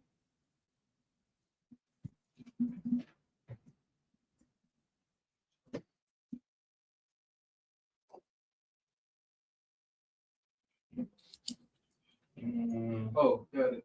Yeah, you're right. 1447. Yeah, 1447. Start at 46, right? So this is when Ezra petitioned to the Most High to get the records, since it was burned up, right? And the Most High had him go and choose several men, and he put the spirit on these men. Then he put the spirit on Ezra to prophesy all throughout the day, and they eat and rest on the night. And he did this for a period of time, for 40 days. And this was the instruction. It says, but keep the 70 last, speaking about those books, that thou mayest deliver them only to such as be wise among the people. So now within these books, within this information that these men now have written down that you would read and then begin to go and teach, it says, for in them is the spring of understanding, the fountain of wisdom, and the stream of knowledge, right? So this all made parallel to being like water. Right? A spring, a fountain, and a stream. That's what you get when you deal with the Bible. That's what Yahushua said. It was going to be like rivers of flowing, shall flow like rivers of living water. That's going to proceed out your mouth when you start reading and teaching and giving the understanding on these words. All right. So now we're going to go back to Ecclesiasticus 21, and we at verse 14 now. It says, the inner parts of a fool are like a broken vessel, and he will hold no knowledge as long as he liveth, right? Kind of like we just read in the Proverbs 122, where it says, how long, ye simple ones, will you love simplicity? It's the same thing. It's like these people amass wisdom or knowledge from different sources. And a cistern is like a vessel that holds water, right? Like this has a water, but, think of the clay vessel that's been made, but sometimes it's broken and it has cracks in it. What's going to happen? The water's going to leak out. It's not going to hold still. It's not going to be fast. So that's what we do out there in the world. We go and drink water that's like in a cistern, but it's not retaining. It's just leaking out all over the place. And then what happens is empty. Then you got to go find more water to put in here. And all of a sudden it's leaked out, right? That's like a fool because he retains no knowledge. Right? These people retain no information.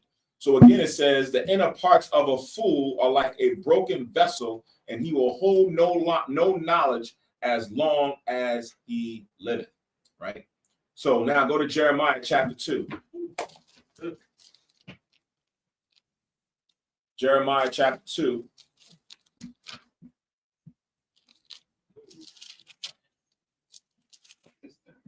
And verse 13. So Jeremiah chapter 2 and verse 13, it says, for my people have committed two evils. They have forsaken me, the fountain of living waters, and hewed them out cisterns, broken cisterns that can hold no water, right? So the two evils is you forsaken the Most High and you went somewhere else to get knowledge, right? The Most High says that he is the fountain of living water. Right? So you forsaken him. Now you went and got a broken cistern to go and get water from somewhere else that holds no water. That's Israel as a people. Right? That's why the Lord said when we came into the land that he didn't root out all of the Hamites out of the land of Israel. Right? And he said he left certain Hamitic nations there to prove Israel by them, to see if we would listen to the Most High or if we would go and follow their ways, follow their gods, right? The Lord had to prove us. And Israel fell victim to going and doing their own thing, to go follow after the gods of the nations, to put tattoos on their bodies for the dead, and do all these things, to go sacrifice their kids to these false gods. Right? So that's what the Lord says, that we have committed two evils before him by giving his knowledge away to go follow after something else. Let's go back. Sirach chapter 21, we at verse 15 now.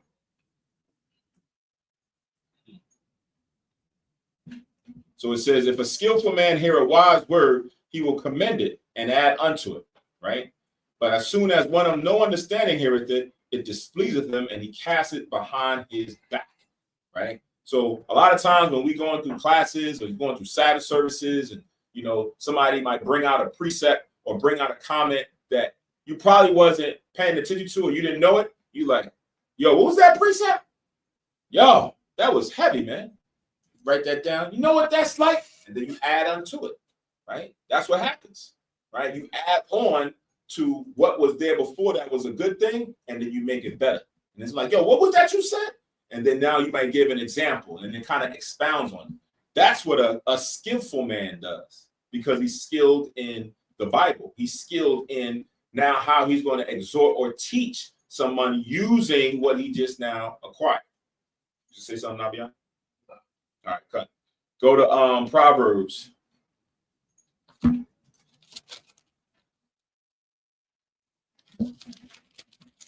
Go to the book of Proverbs. Did you read this one? Proverbs 9 and 9? Yeah. All right. You can link that also with this verse here, 15, Proverbs 9 and 9. We don't have to read it. Just put that precept along with it as well. Let's go to 16 now. It says, the talking of a fool is like a burden in the way, but grace shall be found in the lips of the wise. Right? So the talking of a fool, you're in a company or space with somebody who just babbles, just can't stop talking nonsense. And you're like, oh my gosh, I can't. This guy, he just shut up. He just keep going. He ain't saying nothing. Right? But it says, but grace shall be found in the lips of the wise, because he will know when to speak and when not to speak. Right? Link this with 20 and 7 in Sirach.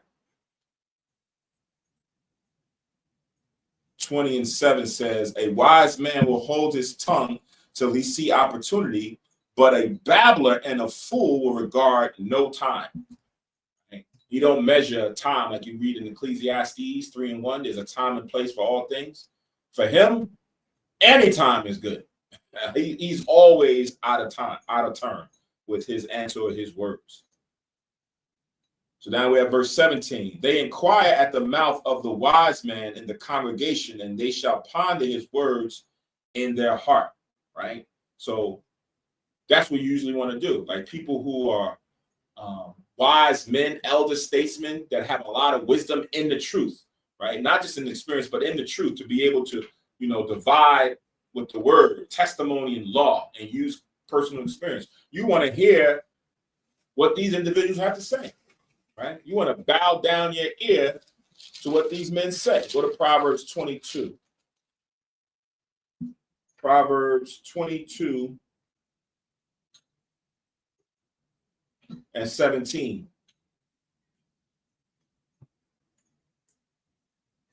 Proverbs 22:17 says, bow down thine ear and hear the words of the wise, and apply thine heart unto my knowledge. So you want to bow down your ear. It's a purpose of us having classes, having even personal phone calls where people who got a question, text message, I got a question about this verse. Can you help me out, brother? Can you give me an understanding on this? What is this talking about? Can you give me a precept? Because, we was talking about this in my own little studies, but we kind of, so you got to now give that to those wise men who are well instructed, to kind of give you the understanding. Right? You want to bend your ear to those individuals, because they're going to work for the betterment of your exhortation. So now, going back, we have verse 19 now. It says, doctrine unto fools is as fetters on the feet, and like manacles on the right hand. Right? So a law is a burden to a fool. right? They're going to always want to be loosed from somebody saying you shouldn't do this, you shouldn't do that. They don't want to hear that, right? Proverbs 29:1. Proverbs 29:1 says, "He that being often reproved hardeneth his neck." Right? You're gonna buck up. I don't want to hear that no more. I want to be free to do what I want to do. Right? Shall suddenly be destroyed, and that without remedy. Meaning there's not going to be any mercy for a person who hardened his neck to being corrected, right? Or doesn't want to hear correction.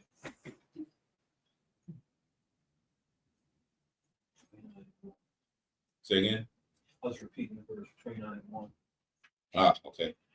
So now we have verse 20. A fool lifted up his voice with laughter, but a wise man doth scarce smile a little. Right? I think there was another precept when, forget what that was, where, a person is always, he's like excessive. 1931.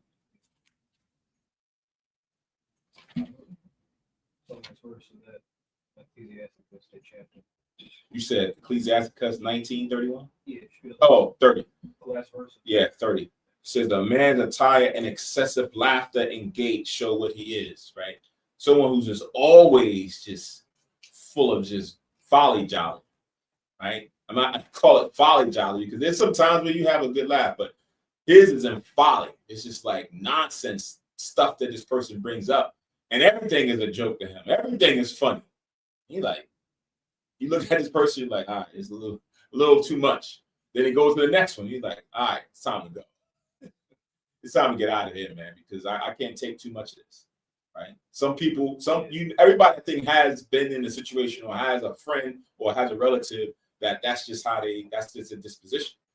Again, these are characteristic traits on both sides, right hand and left hand, of how Israel is as a people, right? And then you should be able to now mark that spirit when you see it and know that according to the scriptures, it is not deemed as accommodating that you should have in the sight of the Most High. Does it have a name in the was it the DSM? What's it called? The thing about the disorders? Somebody's always laughing. They probably do. So we have verse. It says, "But a wise man doth scarce smile a little." Right? Like he not always. Everything is not funny. Everything's not a joke. He's serious. He's stern. Like Yahushua was an austere man, right? There's times where, have fun and this, that, and the third, but we're in a serious situation here. So every now and again, you'll see that person smile. We just read up where within this wisdom, you're going to see a lot of grief and bitterness. So it's not too much time where you're going to be always just laughing and having, folly and things of that nature. No, this is a serious matter that we have right now. We have verse 21. Learning is unto a wise man as an ornament of gold, like a bracelet upon his right arm. Right. So you got people who, wear accentuating, nice jewelry to ordain themselves, like to be like a nice attachment to kind of like magnify who they are. But certain individuals, like what's being said here in 21, they wear knowledge and wisdom as an ornament, right? As something that to be valued at. Go to Proverbs chapter 3. Go back to Proverbs 3. If you don't need the gold bracelet, right? Proverbs 3:13. It says, "Happy is the man that findeth wisdom, and the man that getteth understanding. For the merchandise of it is better than the merchandise of silver, and the gain thereof of fine gold." Right? So some people, use those things to accentuate them. Even when you read in the New Testament, let me get that real quick. I think it's in 2 Peter's.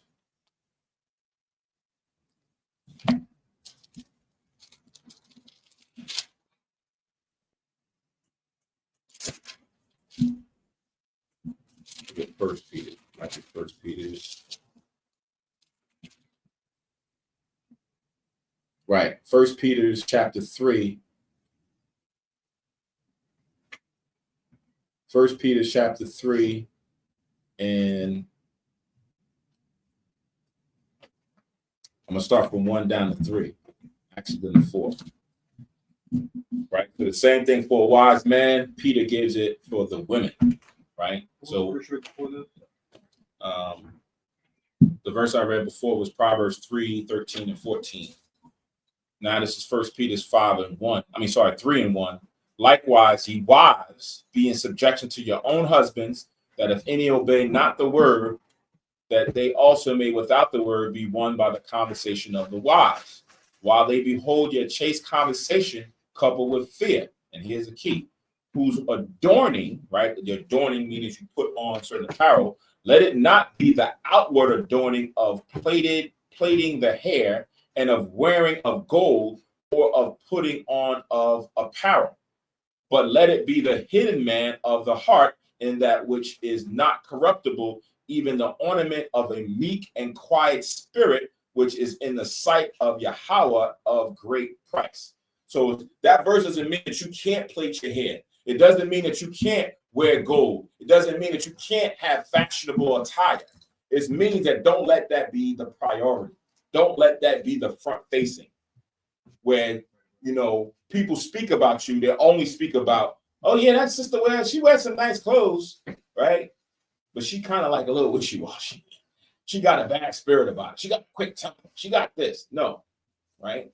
You want to have a quick and a quiet spirit, right? Modest spirit, not just in your apparel, but in your spirit as well. Kind of, it's like a man leading with his wallet, right? Yes. Like a woman leading with her beauty. Exactly. Good way of putting it.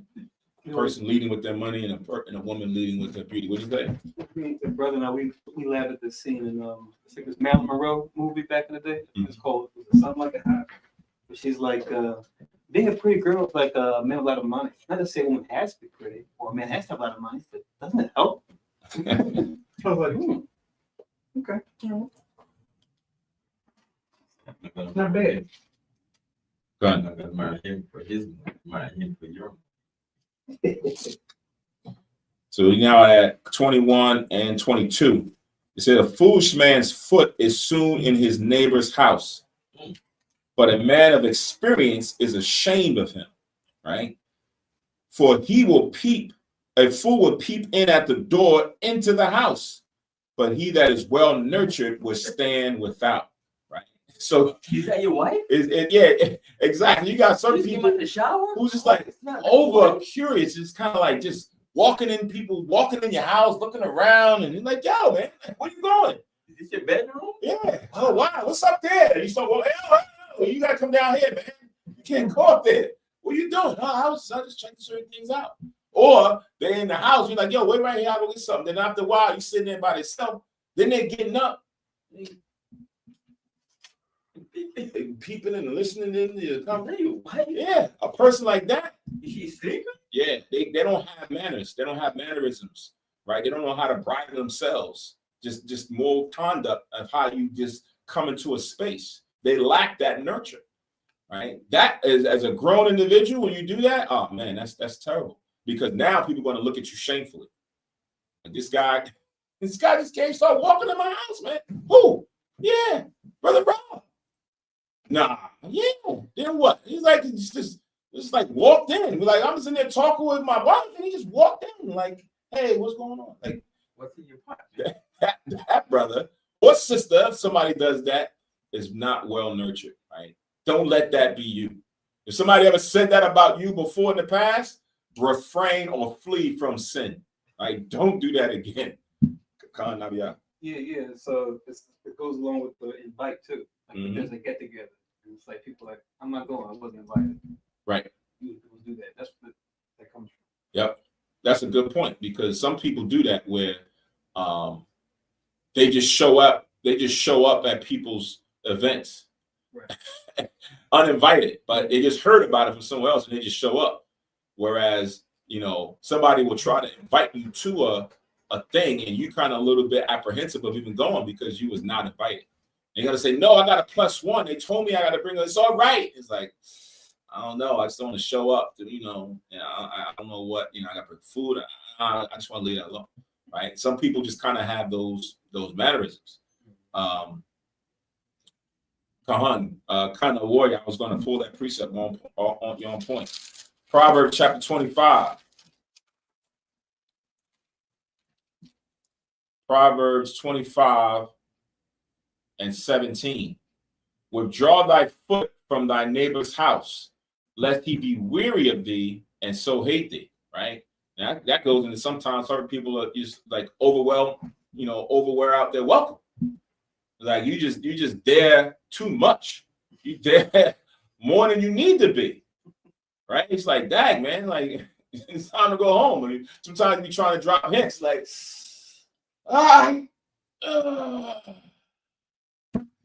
like, hold on, man, let's get another drink. It's like, nah, man, we about to go to bed. We're tired. You sure? Yeah, I'm sure. He's like, God, next time it's like, yo, what y'all doing tomorrow? Oh man, now you forcing me to tell a fib because I ain't really had nothing, but I don't want you to come back on my house, man. You're just doing too much. Right? So that's what it's saying. Sometimes you'll wear out your welcome. Right? So don't be the person who's doing that. That you always at somebody's establishment or the house and you're wearing out your welcome. Unless somebody's inviting you there, you're going there because you need to learn. Your purpose of being there is because you got questions on precepts and things that you need to ask. Even then, like call them up on the phone. Like you ain't gotta physically always be there. Like, you know, give them some time and some space and then let them, you know, recoup. I think I remember one time when you said during Hanukkah and you decorated your house and somebody from the job wanted to come to your house. Right. It's an Indian guy. Right. Look, speaking of that, somebody wanted to come. Go to Ecclesiasticus chapter 11. Yeah, go to Ecclesiasticus chapter 11 and verse 29. Ecclesiasticus chapter 11 verse 29 says, bring not every man into thine house, for the deceitful man have many trains, right? Or purposes or objectives, right? He talking about he just coming over just to come check you out. No, he coming out to check out other things, right? He coming to check out your house, how many people in your house, what kind of security things you got going on, your wife there, how she look, what time you're not going to be there. Like a deceitful person has a whole lot of things going on in his mind. So you can't bring everybody in your house, right? That's a word to the wise, right?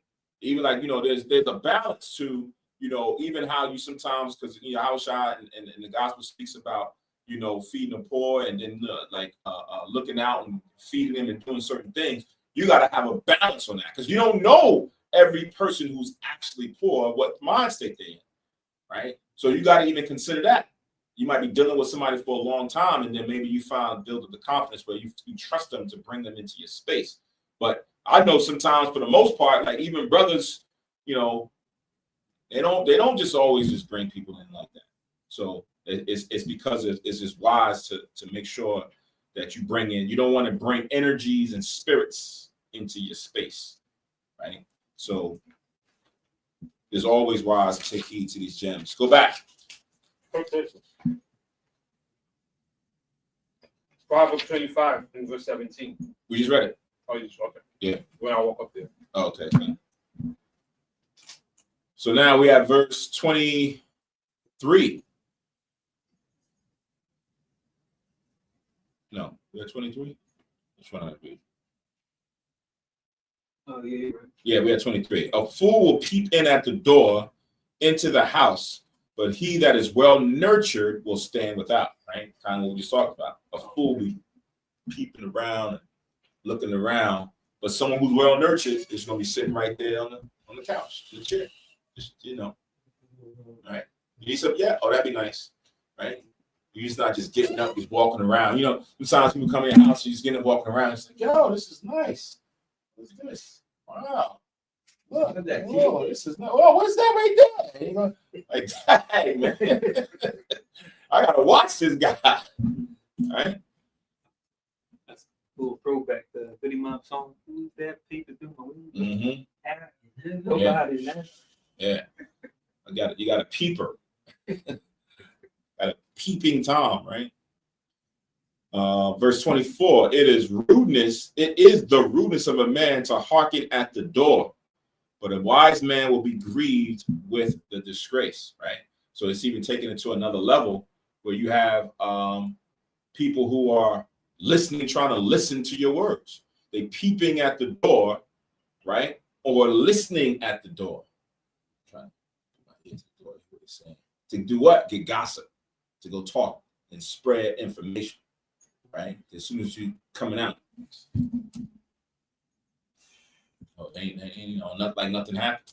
That's rude. That's not behavior indicative or conducive to a son or a daughter of the Most High, right? So if you do that, stop, right? Stop doing it, right? Again, like I said, a lot of these things build character or the lack thereof. That's why it says, but he that is well nurtured, somebody who does that is not well nurtured, right? So you want to be the person who learns from your mistakes, who learns from these principles and to begin to apply them. And that's how you build up the nurture, even beyond this time, because you should have probably learned these things when you was a child, right? You know, your parents tell you, sit over there, stay out of grown people's business, stay out of grown people's conversation. Like when they said those things, that kind of put a balance or a muzzle on you when you don't speak out of turn, when you just putting yourself in every conversation. No, you can't do that. Right? Stay out of grown folks' conversation. Be quiet. So now you're going over to the next establishment, and everybody talking. You're just sitting there, just. Oh, look at little Malik. Hey, how you doing? And he's sitting there. Say something, boy. You hear somebody saying something? You say something. Say hi. You say hi. I can speak. All right. Don't speak. Right. You begin to learn these principles from an adolescent. But when you don't get that, and you're just speaking out of turn, then you become foolish. You're being groomed to be foolish because you don't know how to bridle your tongue. You don't know when to say things or not. So reading on verse 25, the lips of talkers will be telling such things as pertain not unto them, but the words of such as have understanding are weighed in the balance, right? So again, that comes with, knowing when to speak and knowing when not to speak. Right? Hearing things or not even hearing things that you don't need to even listen to. That's why I love Yahushua. I stand on what Yahushua spoke about in Matthew's the 18th chapter, I think it's 15, where if somebody has a dispute with another brother or a sister, that they got to handle that between them and them alone. If somebody come to me with some beef or an issue or a transgression, and they have not gone to that other person first, I don't even want to hear it, right? I shouldn't be hearing it. But usually what happens, we love to hear gossip. So now the person coming to you and they're telling you certain things, you're like, what? What happened? Hold on, let me get my drink. Let me sit here and listen. So what happened? Tell me the tea, right? And you sitting there and they just gossiping and saying all kind of stuff, right? Social media, right? You should not want to even hear that. Especially if it's not in turn, right? Certain gossip should just be left there. Leave that over there. Or certain issues, I hear it and entertain it once I know that you've gone and done the right steps. So that's why it says, for the lips of talkers will be telling such things as pertain not unto them. Now somebody that told me something that they had a beef with them, now I'm going to go tell Nabiyah. Yeah, let me tell you what Zabak told me about such and such. Like he had a beef with, Yohana and this, and now I'm telling him. Now he goes, social media. What the heck is this, man? I'm like a busybody, a gossiper, talebearer, just telling. And once that happens, it stirs up strife. James tells you that. Was it 3rd chapter or 4th chapter about the tongue and how it 4 or 3, how it stirs up strifes and wars and all kind of things. Just between talk and conversation. Right? So You want to be the one that's of understanding to weigh things in the balance. I mean, as I'm listening to it, I'm processing. What am I listening to? Why am I hearing it? Oh, this is beneficial for me to hear. Oh, you know what? I got to listen a little bit keenly. All right, I'm going to stop you right there. Right? So you weighing everything in the balance on how it's supposed to be measured. That's why it tells you back in Ecclesiasticus 11, blame not before thou hast examined the truth, understand first, and then rebuke. This is 11:7, right? Answer not before thou hast heard the cause, neither interrupt men in the midst of their talk. Strive not in a matter that concerneth thee not, and sit not in judgment with sinners. So all of these are principles on how you deal with one another, especially in conversations, right? That you don't get yourself jammed up in unnecessary matters. Verse 26, back in 21.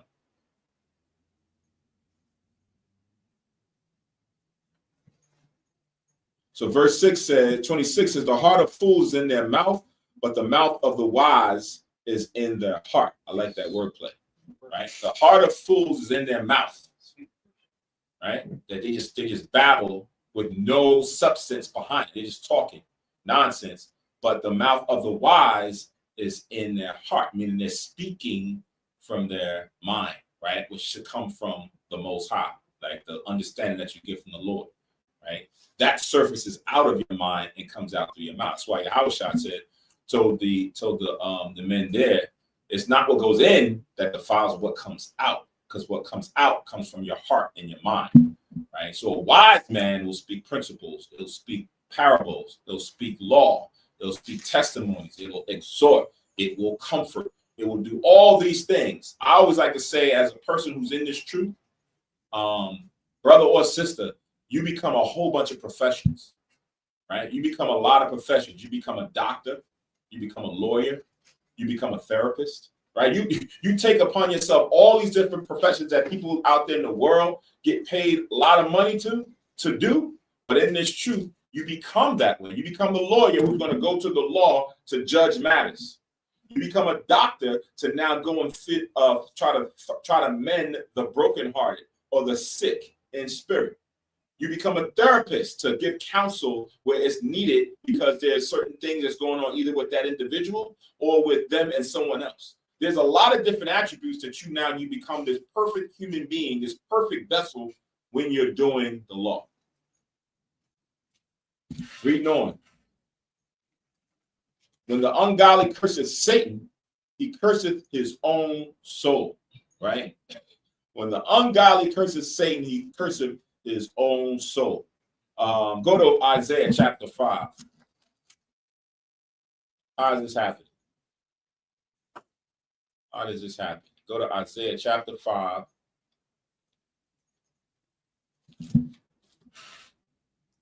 And verse 10.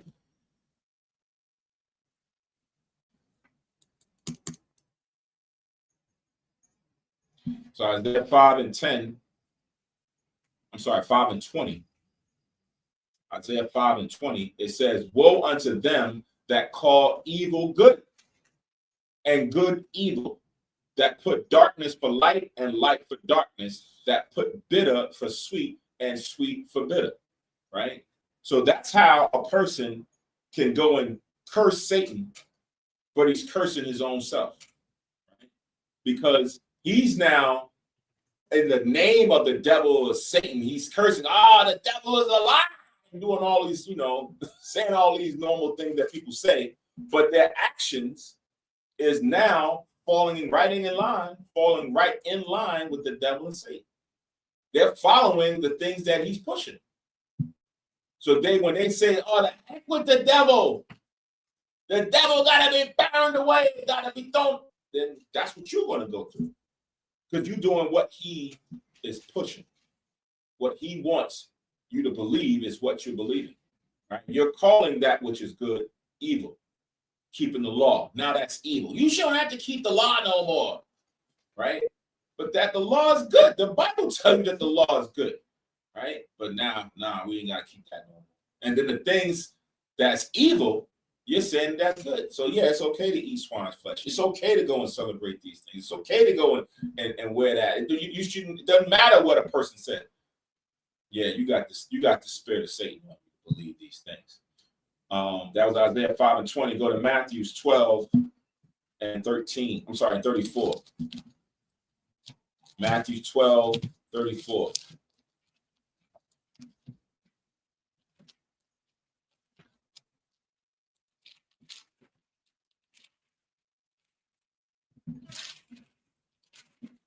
Matthew 12:34.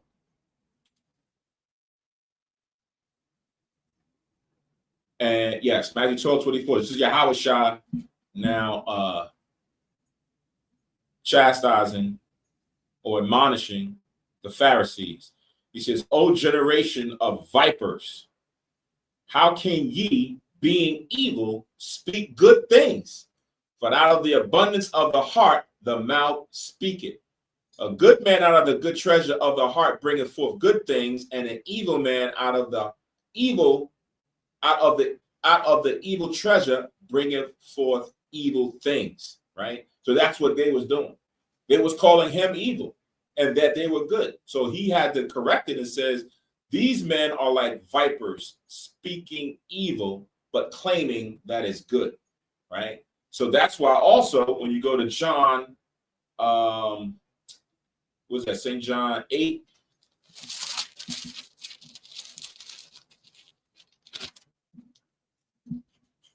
Come, I'll get that one too. St. John 8.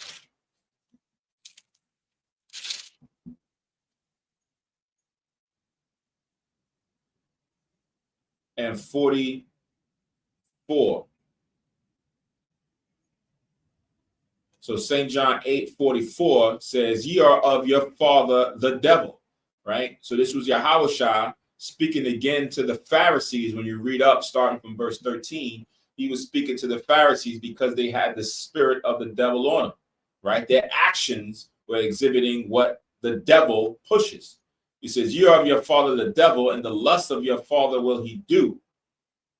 He was a murderer from the beginning and abode not in the truth, because there is no truth in him. When he speaketh a lie, he speaketh of his own, for he is a liar and the father of it.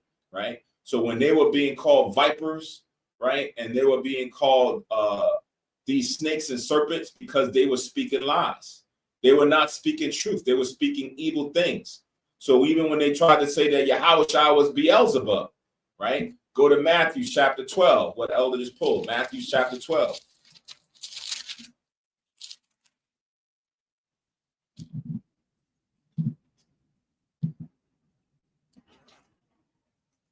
I'm going to start at 24.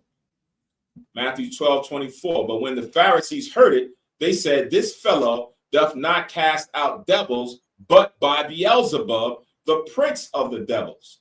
Right? So they was calling Yahushua Lord of the Flies. Right?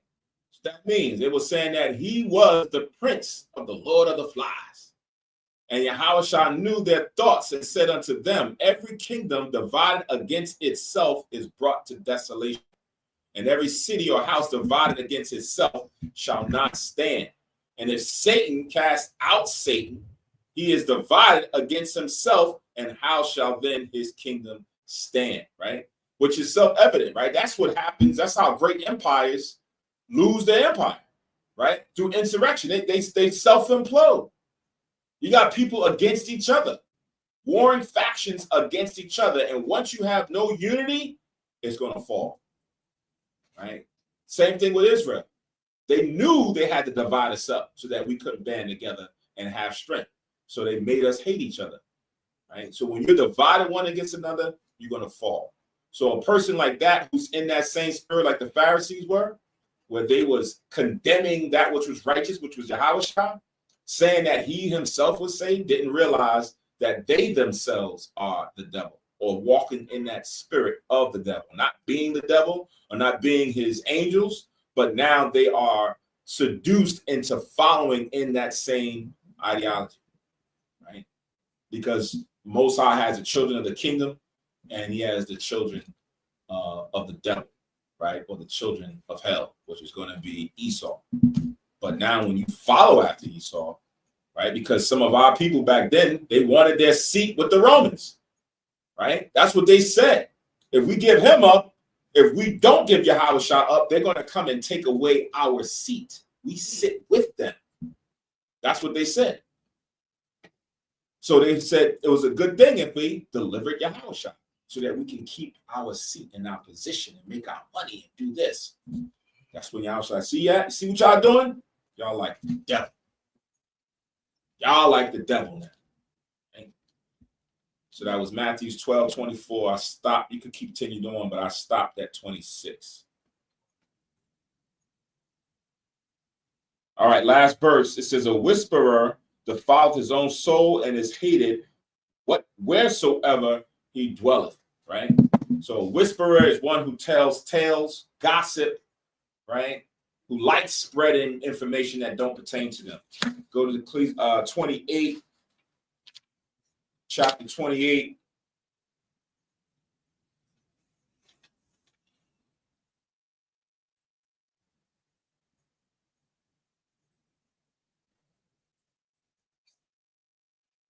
And verse 13.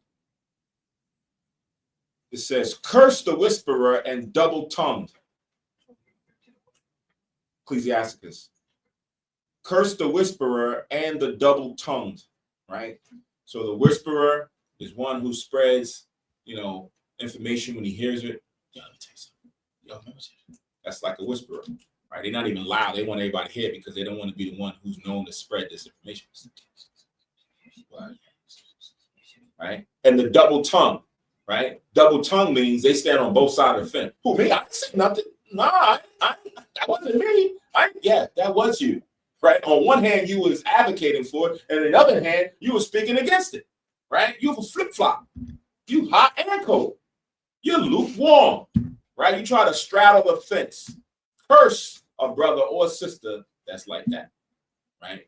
You got to be on one side and one side only, and you got to make sure you bridle your tongue to not always spread gossip, because what that does is it separates or divides friendships. Read it on. A backbiting tongue hath disquieted many and driven them from nation to nation. Strong cities have it pulled down and overthrown the houses of great men, right? So even I remember Game of Thrones. If you ever watched the Game of Thrones, you find out that this here was very prevalent in the Game of Thrones series, where certain things that was being said would cause so much strife. Backbiting, right? Littlefinger was one who used to be at the core of that, right? He would go and spread information to cause disruption for his own game, right? Or at the his entertainment, right? Some people just do it to see strife stirred up. Curse that spirit that wants to go and sow discord amongst brothers or cause strife amongst friends just because, right? That's a wicked individual or spirit who's like that. And there's many different precepts, about tale bearing, telling secrets. You can write down Proverbs 20:19. It goes along with the whisperer. Proverbs 20:19. It says, he that goeth about as a talebearer revealeth secrets. Therefore, meddle not with him that flattereth with his lips. Right? So stay away from that individual. Sometimes when people come to you and they tell you stuff about somebody else and they go into detail and they be so explicit, you be like, ever get to a point you be like, if he is saying this about him, I can imagine what they saying about me. Because he's telling me this and I be seeing him cool with him. Like when we all around, oh man, it's great. But now he coming to me and he talking about him like that. But never when it's, oh man, I can imagine the same thing is being said about me. Don't meddle with that individual. Don't bring him into your space. Right? Don't tell or confide in him with secrets. Don't do it. Right? Because this is what's going to happen. Somebody hand up. Proverbs 15:18. Proverbs 15:18. A wrathful man stirreth up strife, but he that slow to anger appeaseth strife. Done.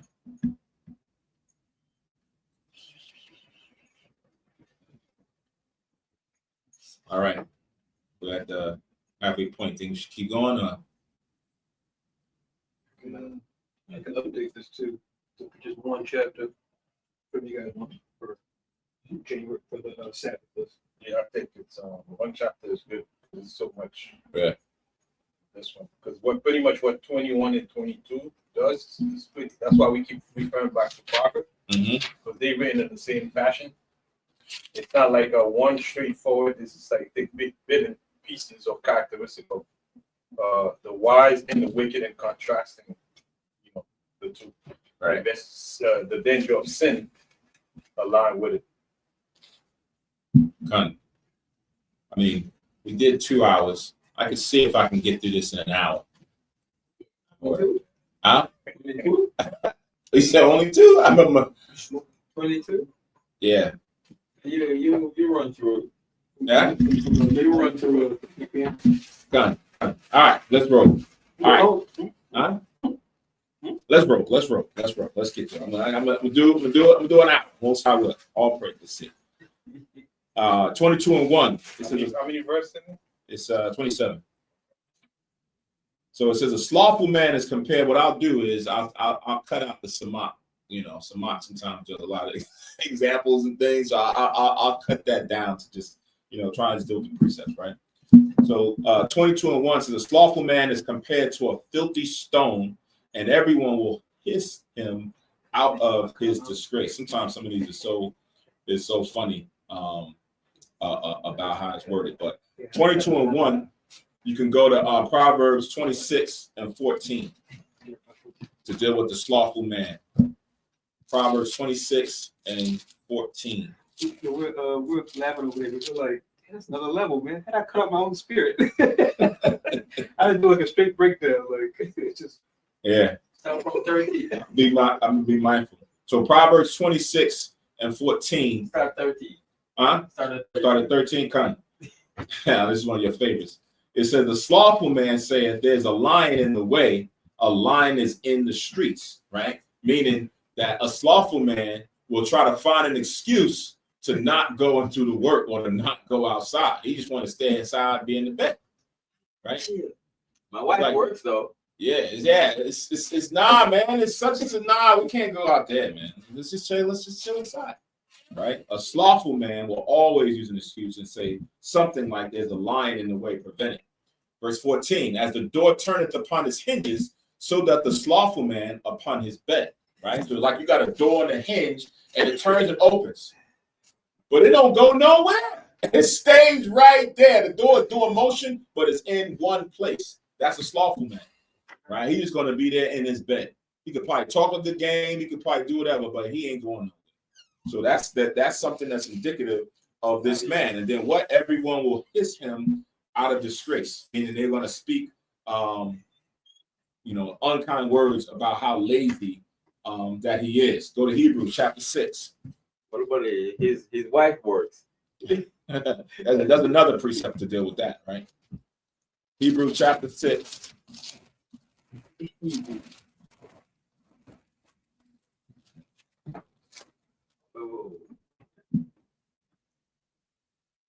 Right, so Hebrews chapter 6, I'm going to start at 11.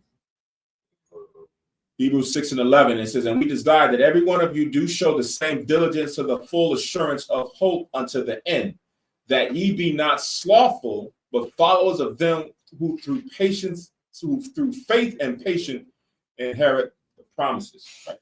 So can't be lazy. Lazy to read, lazy to study, lazy to teach, lazy to exhort. Right? There's many different levels in this truth, and you have to make time to make sure you go and put your brick in and work, right? Put forth the work that's necessary unto him. Go to Matthew 25:26. So he was going to work with that 1 hour. Matthew 25 and 26.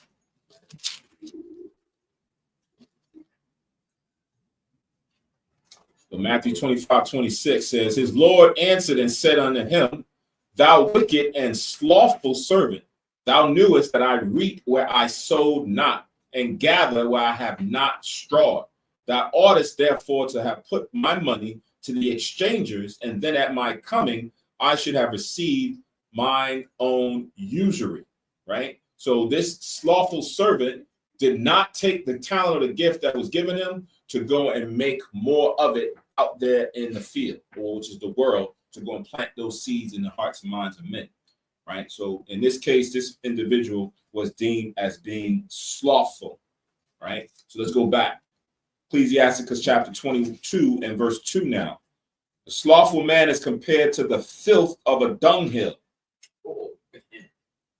Every man that takes it up will shake his hand, right? So it's like somebody go and take their hand and feel, it's like, yo, man. That's how the Lord views a slothful individual. It's like, man, get that out of here. It's like you want to rid yourself of him. Verse 3, an ill-nurtured son is a dishonor of his father that begat him.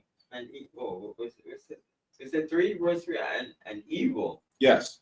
An evil-nurtured son is a dishonor of his father that begat him, and a foolish daughter is born to his loss, right? So now when you have children that don't walk according, it's like Samuel and his sons, right? That Samuel's sons brought dishonor unto him. They was taking bribes and everything, and they were supposed to be next in line, right? So they brought dishonor unto Samuel. That's what happens. Same thing, a daughter can bring dishonor unto her father when she's loose about there, proud and stubborn out there in the streets. She's not meek and quiet in her going. Somebody, Hannah? Second Thessalonians chapter 3, verse 8. 2 Thessalonians 3 and 8. And it says, neither did we eat any man's bread for naught, but wrought with labor and travail night and day, that we might not be chargeable to any of you. Not because we have not power to make ourselves an example unto you to follow us, for even we were with you. This we commanded you, that if any would not work, neither should he eat. Okay. In the Salaki, I didn't see a precept, Elder. Ecclesiasticus 19 and 10. If thou hast heard a word, let it die with thee, and be bold, it will not burst thee. Right? It goes back to being a whisperer, a lips of talkers. Because sometimes you get to a point where people tell you something, and you forcibly got to go tell somebody else, right?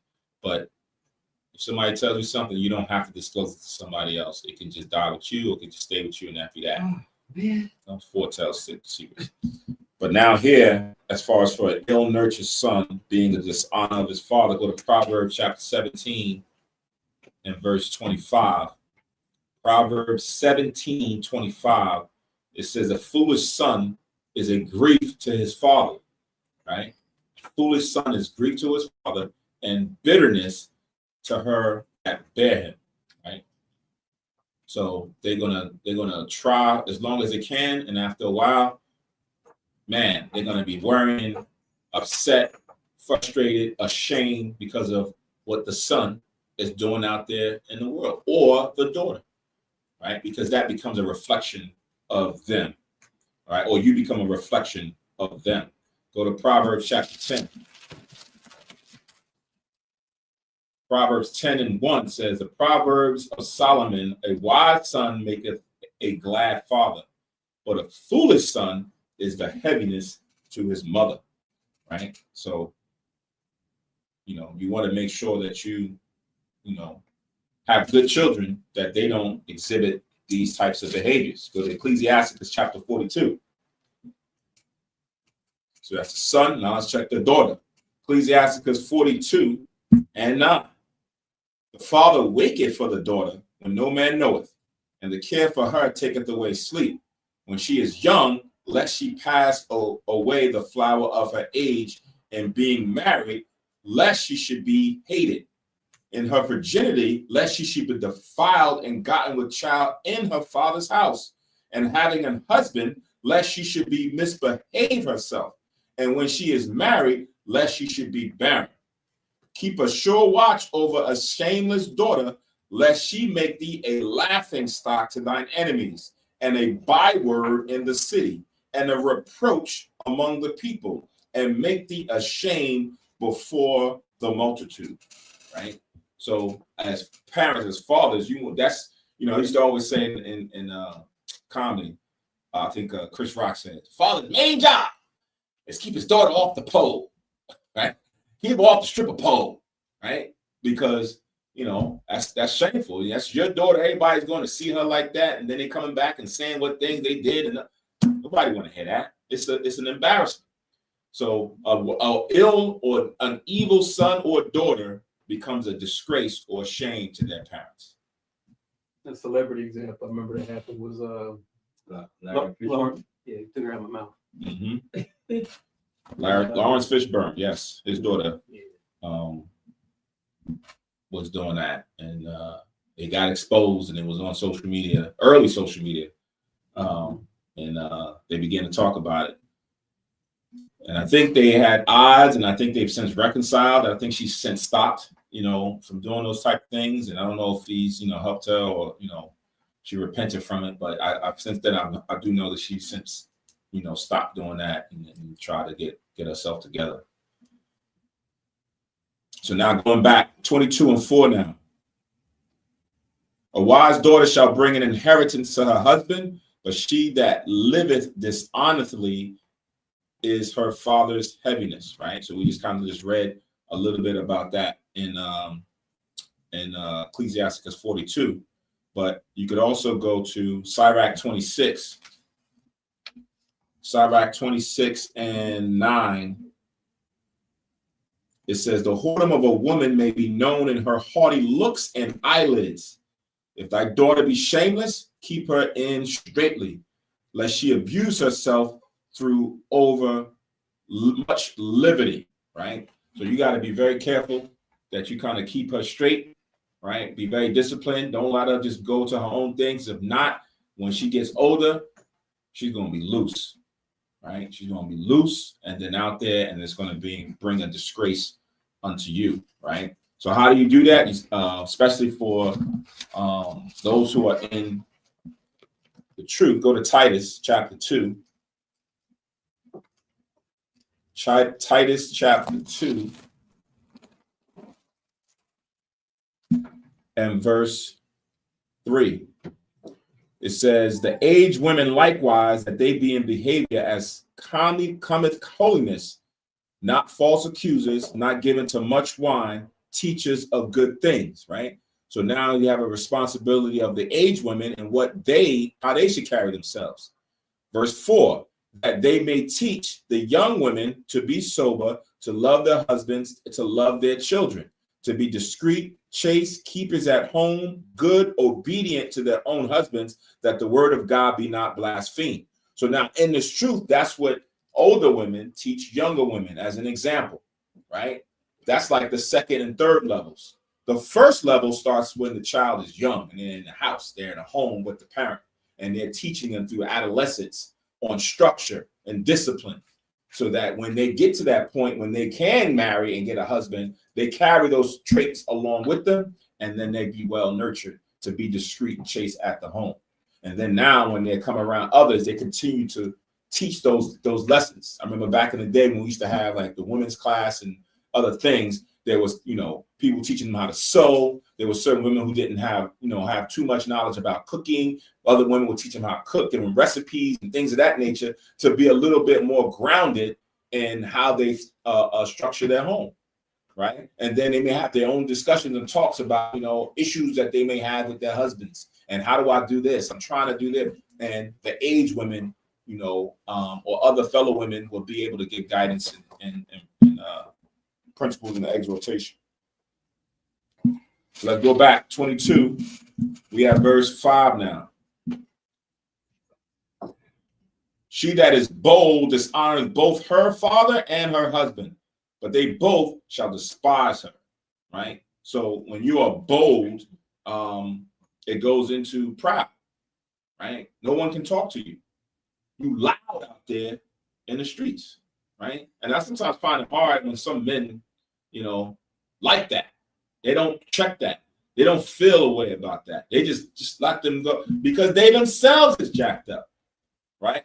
Again, the order from the Most High, Yahushua, men, women. A lot of what women do or feel comfortable doing comes from simple-minded men allowing that to happen. Because when they do those things, they don't get checked, they get rewarded. Oh, we like that, right? So when you start hearing songs, I'm in love with a stripper, that teaches women that it's okay to be a stripper. Because the men with money is in love with them. So I got to go and be a stripper. I got to go and be loose. Right? So you have to now be able to understand and see it for what it is. That's why it says that when you are bold, you dishonor both your father and your husband. Con, do you say it? I don't say it's incentive, but the other one. Con. Wicked incentive as opposed to righteous incentive. Con. Yeah. Even recently, when I saw Leslie Jones from Saturday Night Live, she's like bold and saying about what I bring to the table. I am the table. And, trying to find a man and she can't find a man. And that's the money she has and all of that stuff. Right. She was so loud about it. Con, I don't want to go too deep because I said I wasn't going to do it. Yeah. But I just had this conversation driving here to the school this morning with my brother and one of his female friends, and she kind of said the same thing. And there's so many different intangibles that lead to that. Men, dishonorable, disorderly men along with women, but because women have a hard time finding good men, they're left to themselves to go and provide for themselves. And then when they have to get good jobs that pay good money, and they're able to go and buy their own defense, get a gun or get, a pit bull or get whatever, and they say, oh, I'm protected, right? And they're able to go and stand out in society and have all the luxuries and everything else.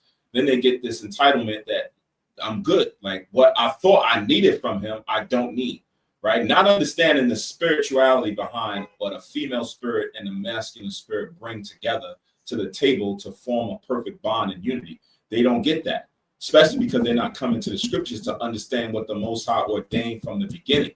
So when you have that, and women now over time get that sense of entitlement because they're given everything, right? That was a part of the curse. The Most High said that he was going to make a woman surpass a man. That's happened in these last days when women, like you just said, feel that they are the table. What do you bring to the table? I am the table. Everything on the table. I am that. Right? Why? Because they have been given so much in society that they feel that they have now become the God. They can wear the pants spiritually, right? Or figuratively. And they don't need them. Or that when they do get a man, like, what can he do? What can you do for me? I got money. I got cars. I got this. I got a 401. I got an investment portfolio. What can you bring to my table? And it's the time. That's a good discussion to have with women who have that mentality to kind of break those doors down, to understand that they have been misinformed and deceived based on what happens in society. And based on that too, that kind of mentality, she would never find a good man, let alone there's a few good men out there. Yeah, because most times when women lead with their money, they don't realize that men don't care about their money. Right? It's not what the man is looking for in the sister or in the woman, right? Whereas on the flip side, women may be looking for security, right? That this man can come and protect me and do certain things. That's what a woman should be looking for. But a man is not going to say, I'm going to look for security in the woman. I'm going to look that she can protect me. No. There's different roles and responsibilities that get misconstrued. And like I said, that's a good discussion for another day. All right, let's go. We're at verse 6, right? So verse 6 says, a tale out of I think up to 5, right? He made a reference to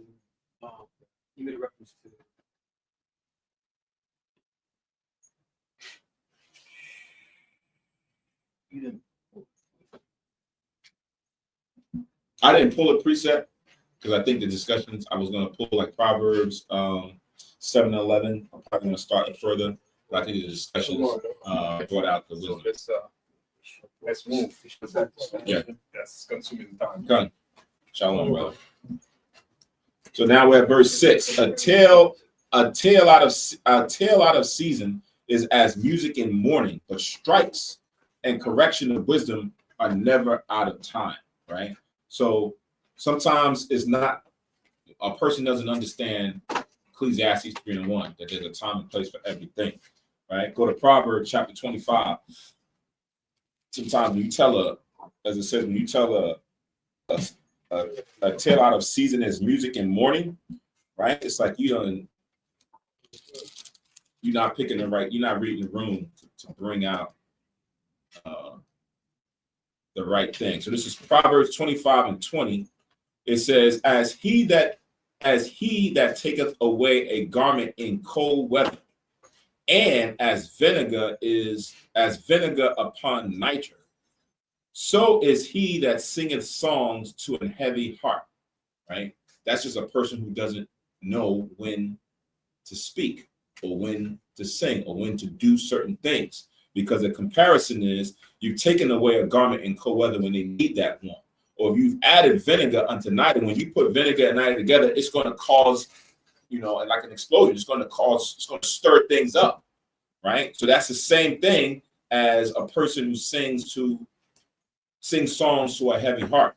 When a person tells a tale out of season, it's like music in mourning. Who goes to a funeral and you paying doggone Good time. Flip the sledge. yeah, good times. Dun, dun. Please, and you're like, what? my dad is there laying in the casket talking about these good times. Oh, I thought we was going to do a little two-step, right? You're a fool, man. You're not reading the room right. You're not discerning, there's a time and place for all things. Going back, verse 7. It says, whoso teacheth a fool is as one that glueth a potsherd together, and as he that waketh one from a sound sleep. Chic. Chic. I think that's a weird family. Yeah. So a fool is compared to someone that glues a potsherd together, because once that's broken, it's for nothing. It's wasted. Throw it away. But you're I'm gonna glue this thing together. I'm gonna put it together, and somebody looking like, yo, man, the thing it's just not gonna leak. It's gonna mess up. Throw it away. Nah. It's gonna make, right? Or a person who's in their deep sleep at 2-3 in the morning, you're gonna go wake them up. Yeah. To just come and just talk about nonsense. Right? You just want to just wake them up. And the person will wake up like, what?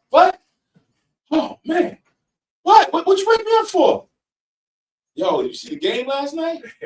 You like, you ready to fight. Like, you woke me up to talk about the game, right? A person that can't discern time. Proverbs 27. Proverbs 27. And verse 22. Okay.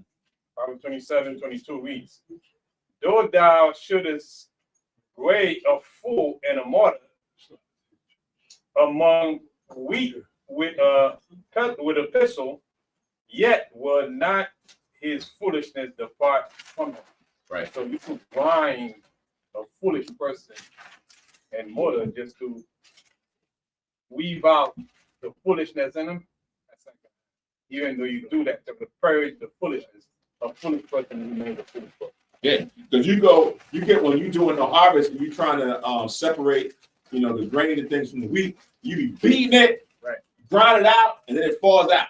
Beating it, grind it out, fall out. But with a fool, you can't beat the fool out of the fool, man. It's just in him. It's like that, man. As much as I try with him, he's still a fool. He's still stuck there, right? I done had 10 doggone counsels with him. I don't talk to him, and it is what it is. You know what? Let me stop casting my pearls among swine. Let me stop. Right? That's what happens.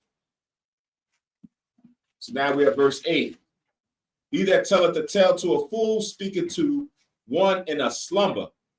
When he hath told his tale, he will say, what is the matter? right?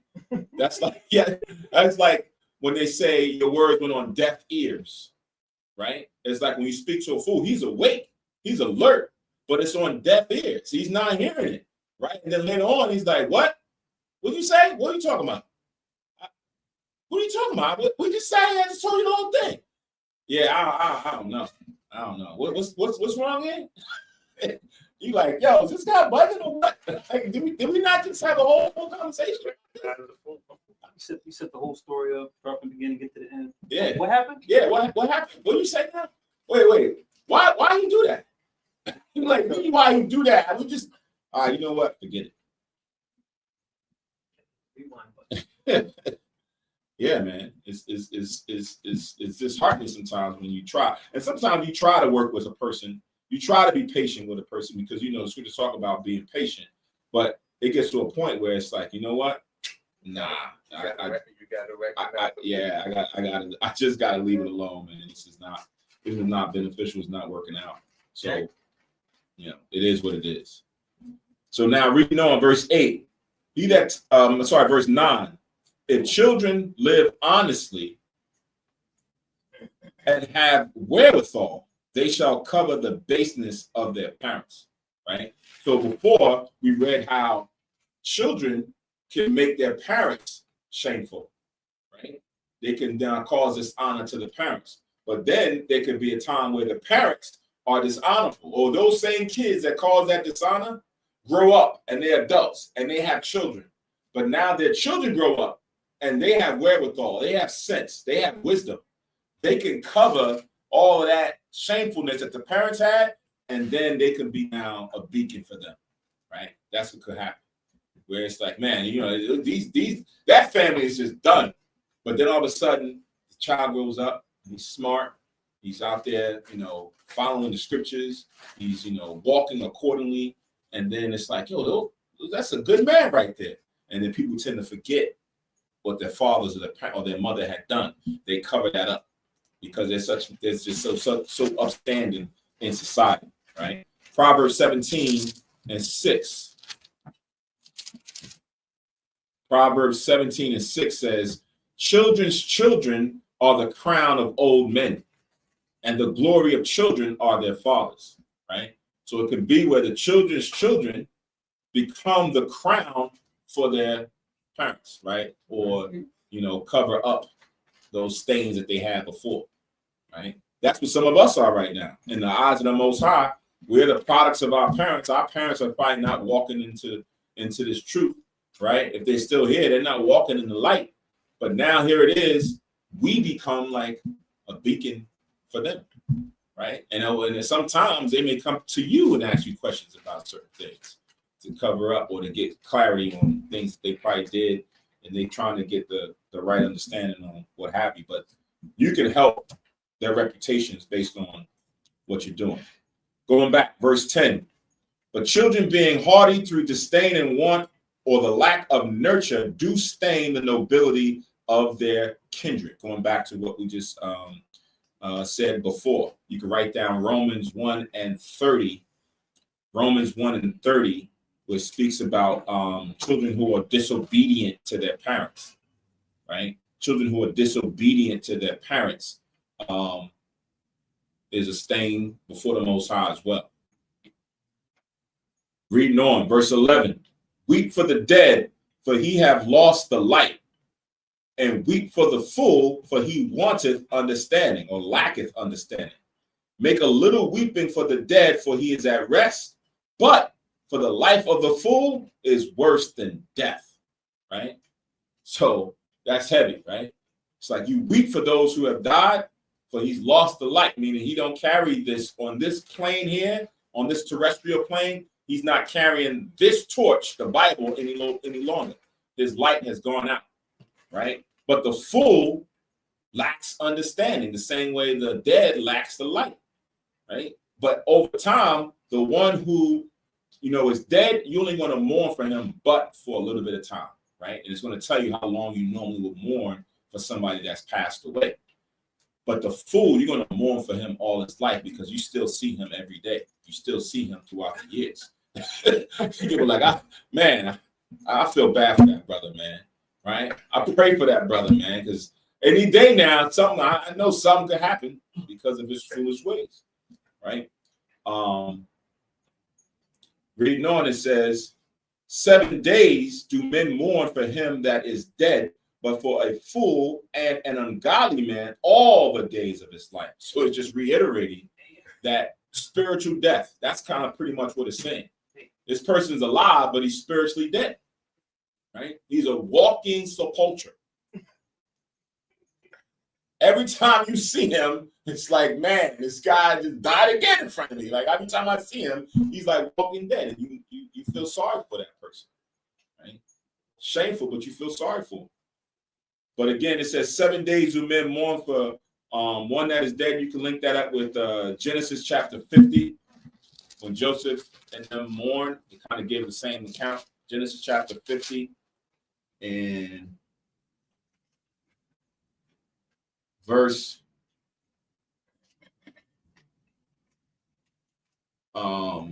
this is verse, I'm gonna start at 9. This is when Jacob transitioned. Jacob passed on, right? And this is what Joseph and them went to go mourn for him. And there went up with him both chariots and horsemen, and it was a very great company. And they came to the threshing floor of Atad, which is beyond Jordan. And they mourned with a great and very sore lamentation. And he made a mourning for his father 7 days, right? 7 days is symbolic of completion, right? So you don't want to carry that on for too long, because if you carry that on for too long, it brings depression and grief. And so it gets to a point where sometimes you can't come out of that, right? So when it's mentioning this here, 7 days, it means mourn and then get past it. Don't carry that burden on for much longer, because it can put you in a depressive state, and then you're not having your sound mind anymore. So going back, Genesis 50. that was 59 and 10. Actually, also Ecclesiasticus chapter 38. So I just mentioned it. So I read Genesis 59 and 10 for when Joseph and them mourned for Jacob 7 days. And this is Ecclesiasticus 38. I'm going to start at 16 as it pertains to mourning for somebody that passed. It says, my son, let tears fall down over the dead and begin to lament, as if thou hast suffered great harm thyself, and then cover his body according to the custom, and neglect not his burial. Weep bitterly and make great moan, and use lamentation as he is worthy, and that a day or two, lest thou be evil spoken of, and then comfort thyself for thy heaviness. For if heaviness cometh death, and the heaviness of the heart breaketh strength. In affliction also sorrow remaineth, and in the life of the poor is a curse of the heart. Take no heaviness to heart, drive it away, and remember the last end, right? So you got to make sure that you deal with, death in the proper manner, because sometimes people may even look at you and think that you don't lack compassion that the person died. People over here at a funeral, you over there at the club, at the same time. It's like, yo, did he really? That's what they're talking about with what's the dude, Charlie Kirk's wife? That's the room. It's like, man, her husband just died. The father of her kids just died, and she's over here at this thing. Like, where was her mourning? Does she really care about her husband? Like, what happened? Right? In the spot right now. I'm in the spot. Yeah. She's gonna carry the charge. Yeah, right. But there was supposed to have been a time of mourning, and now you get the whispers of she never really loved her husband, or whatever the case may be. And the spiritual, based on what we're reading here, that you need to have time to mourn, because if you don't, people are going to talk about you. So she's hugging the baby. She's hugging the baby tight. Mm-hmm. So let's go back. I have a funny clip about that. Remind me after. I'll see if I can find it. Ecclesiasticus 22, we're at verse 13 now. Talk not much with a fool, and go not to him that have no understanding. Beware of him, lest thou have trouble, and thou shalt never be defiled with his fooleries. Depart from him, and thou shalt find rest, and never be disquieted with madness. Right? So that's the wisdom, to make sure that you never around the presence of someone who's like that. Proverbs chapter 14. Proverbs 14 and 7. It says, go from the presence of a foolish man when thou perceivest not in him the lips of knowledge. Right? So right off the bat, when you read the room and you're listening to a person speak, there's another precept in there that says, praise no man before you hear him talk. Right? Don't matter how much money he got, no matter how many movies he did, how many Grammys he won, how many cars he got. I want to hear what he's talking about. I want to hear his perspective, his ideology, his belief, right? And then when you hear him speak and you find out that he don't really got no knowledge, leave him alone. He's just a fool, right? People praise Beyonce. What principle, what morals does she talk about, right? What things has she advocated for on a high level? What the high stage that she has? What has she spoken of truth at any point in time? Right? But people, ignorantly just praise her because she can sing well, right? Because she can gyrate and twist and dance very well. No, that's not the praise that the Most High is going to be looking to admonish or give credit for. I quoted it earlier. Never mind. I'm just going to give the precept Matthew 7 and 6 about casting your pearls before swine. So now we're going to go back, Sirach 14, 22 and 14. What is heavier than lead, and what is the name thereof but a fool? Right? So there's a theme running about, how of a burden a foolish individual is, right? That you should not bear with a person that's a fool for a long time or for even a short period of time. Proverbs 27 and 3. Proverbs 27 and 3 says, a stone is heavy and the sand is weighty, but a fool's wrath is heavier than them both. Right? Proverbs 27 and 3. Ecclesiasticus 13 and 2. Ecclesiasticus 13 and 2. It says, burden not thyself above thy power while thou livest, and have no fellowship with one that is mightier and richer than thyself. For how agree the kettle and the earthen pot together? For if one is smitten against the other, it shall be broken. Right? So the wisdom behind this is burden not thyself above thy power while thou livest, because there's a lot of foolish people with a lot of power and money and influence. Right? So don't put yourself in a position where you're around them that with their foolish nonsense that they can now take advantage of you. That's why it says when you realize that a person is like that, remove yourself. Right? Remove yourself. Use wisdom, right? Where you don't have to be in that space, because a person may start questioning you and start now trying to expose you. And look at this one here. Talking about he's a man of God. He's a man of God, y'all. Right? And you knew that this person was foolish. You knew this person liked to stir up strife, but you still put yourself. No, remove yourself, right? Just eliminate yourself from spaces where you can cause yourself to be overpowered. Go now back to Ecclesiasticus 22. We at verse 15. It says, sand and salt and a mass of iron is easier to bear than a man without understanding. As timber girt and bound together is a building cannot be loosed and shaken, so the heart that is established by advised counsel shall fear at no time, right? So that's what we want to be. We want to be that person that can never be moved by anything that's going to come up against us. Go to Psalms 112. Psalms 112 and verse 5. Psalms 112, verse 5. A good man showeth favor and lendeth. He will guide his affairs with discretion. Surely he shall not be moved forever. The righteous shall be in everlasting remembrance. He shall not be afraid of evil tidings. His heart is fixed, trusting in the Lord. His heart is established. He shall not be afraid until he see his desire upon his enemies, right? So a person like that is well established and nurtured and will not be afraid when he hears of judgment coming in the earth, right? Oh man, did you hear what happened over in the Middle East? Did you hear what happened down in Mexico? It was an earthquake today. Oh my God. And some people who are not well nurtured, when they hear of the Most High's judgment happens, they become afraid. They get fearful. Oh my Lord. No, please stop. Let these things stop. People pray against the Most High's judgment, right? They want these things to stop. They don't want to hear the earthquakes. When Yahweh said there shall be earthquakes in diverse places. So now when it happens, don't be afraid. Don't be like you want to run into oh no, this is what the Lord said was going to happen.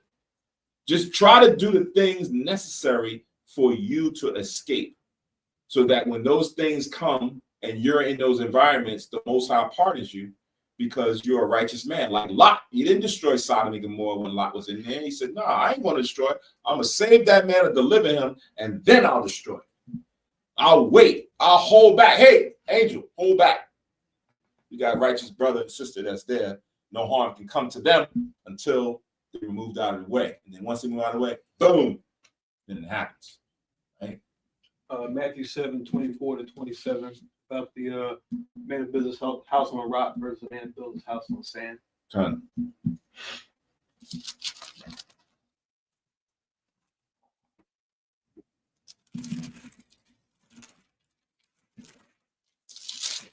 It's a precept in Proverbs where the Lord delivered.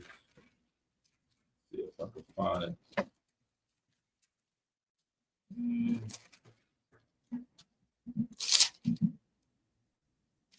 No. Where the Lord delivers the righteous and then puts the wicked in his place. Forget what that was. That was in Proverbs. All right, let's save time. Let's go back. We're in Ecclesiasticus chapter 22 and at verse 17.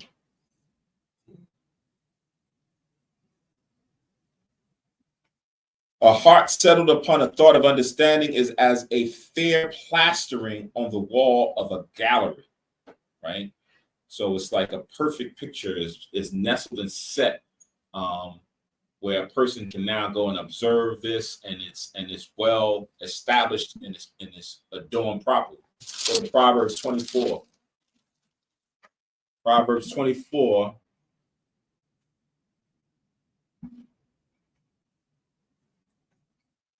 And verse 3. Proverbs 24:3. Through wisdom is an house builded, and by understanding it is established, and by knowledge shall the chambers be filled with precious and pleasant riches, right? Not physical, spiritual, right? You're building up your spiritual house. You're putting nice things and adorning your spiritual house with fruits of the spirit, right? Different virtues, right? Different principles and testimonies, so that it's now well established, right? That's what we want to do. So now when it talks about, a heart settled upon the thought of understanding is as a fair plastering on the wall of a gallery. You walk along like, yo, that's so deep. Wow, look at that. I wonder what that is. The thought was behind that. And then you come and you questioning, you looking at precepts to give more clarity on that. That's how we're supposed to be, right? When we walk through and people see you, they're like, yo, you see that brother? You look a little different. I remember we went to an event at Rutgers, and it was like 4 or 5 of us, and we walked through. We walked through the yard, and we went out there. I think they was having some kind of a Unity Day thing. We went out there to teach, and we was walking through the yard, and the sister stopped us. She was like, y'all brothers, I don't know who y'all brothers is different. Like, y'all just seem like larger than life. And I remember the brother was like, yeah, you're right.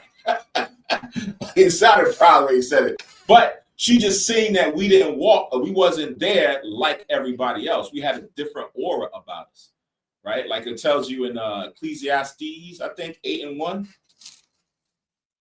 Ecclesiastes, if I'm not mistaken, let me check it real quick. It's jumping out at Ecclesiastes 8:1. Right. It says, "Who is as the wise man, and who knoweth the interpretation of a thing? A man's wisdom maketh his face to shine, and the boldness of his face shall be changed." So just like Moses, when he came off the mount and he had that wisdom, and his face shone, and he had to put the veil over his face. When you come into his truth and you now walk with wisdom, people see the light on you. You look a little bit different than just the regular average man. Why? Because they feel the darkness, right? When you was in the world, you walk with darkness. You had a certain aura about you. Now, when you're in this truth, there's a certain light that should shine on you, different from everybody else. It was just interesting that she said that. She's like, "Y'all brothers is different. Y'all glowing." That's what she said. She said, "Y'all glowing." I was like, what? I was looking at the brother. I was like glowing to me. But okay, I'll take it. Right? But it's a spiritual eye. Take a spiritual eye to see it. Mm-hmm. That light is pretty much a reflection of Christ, Mm-hmm. wisdom and knowledge.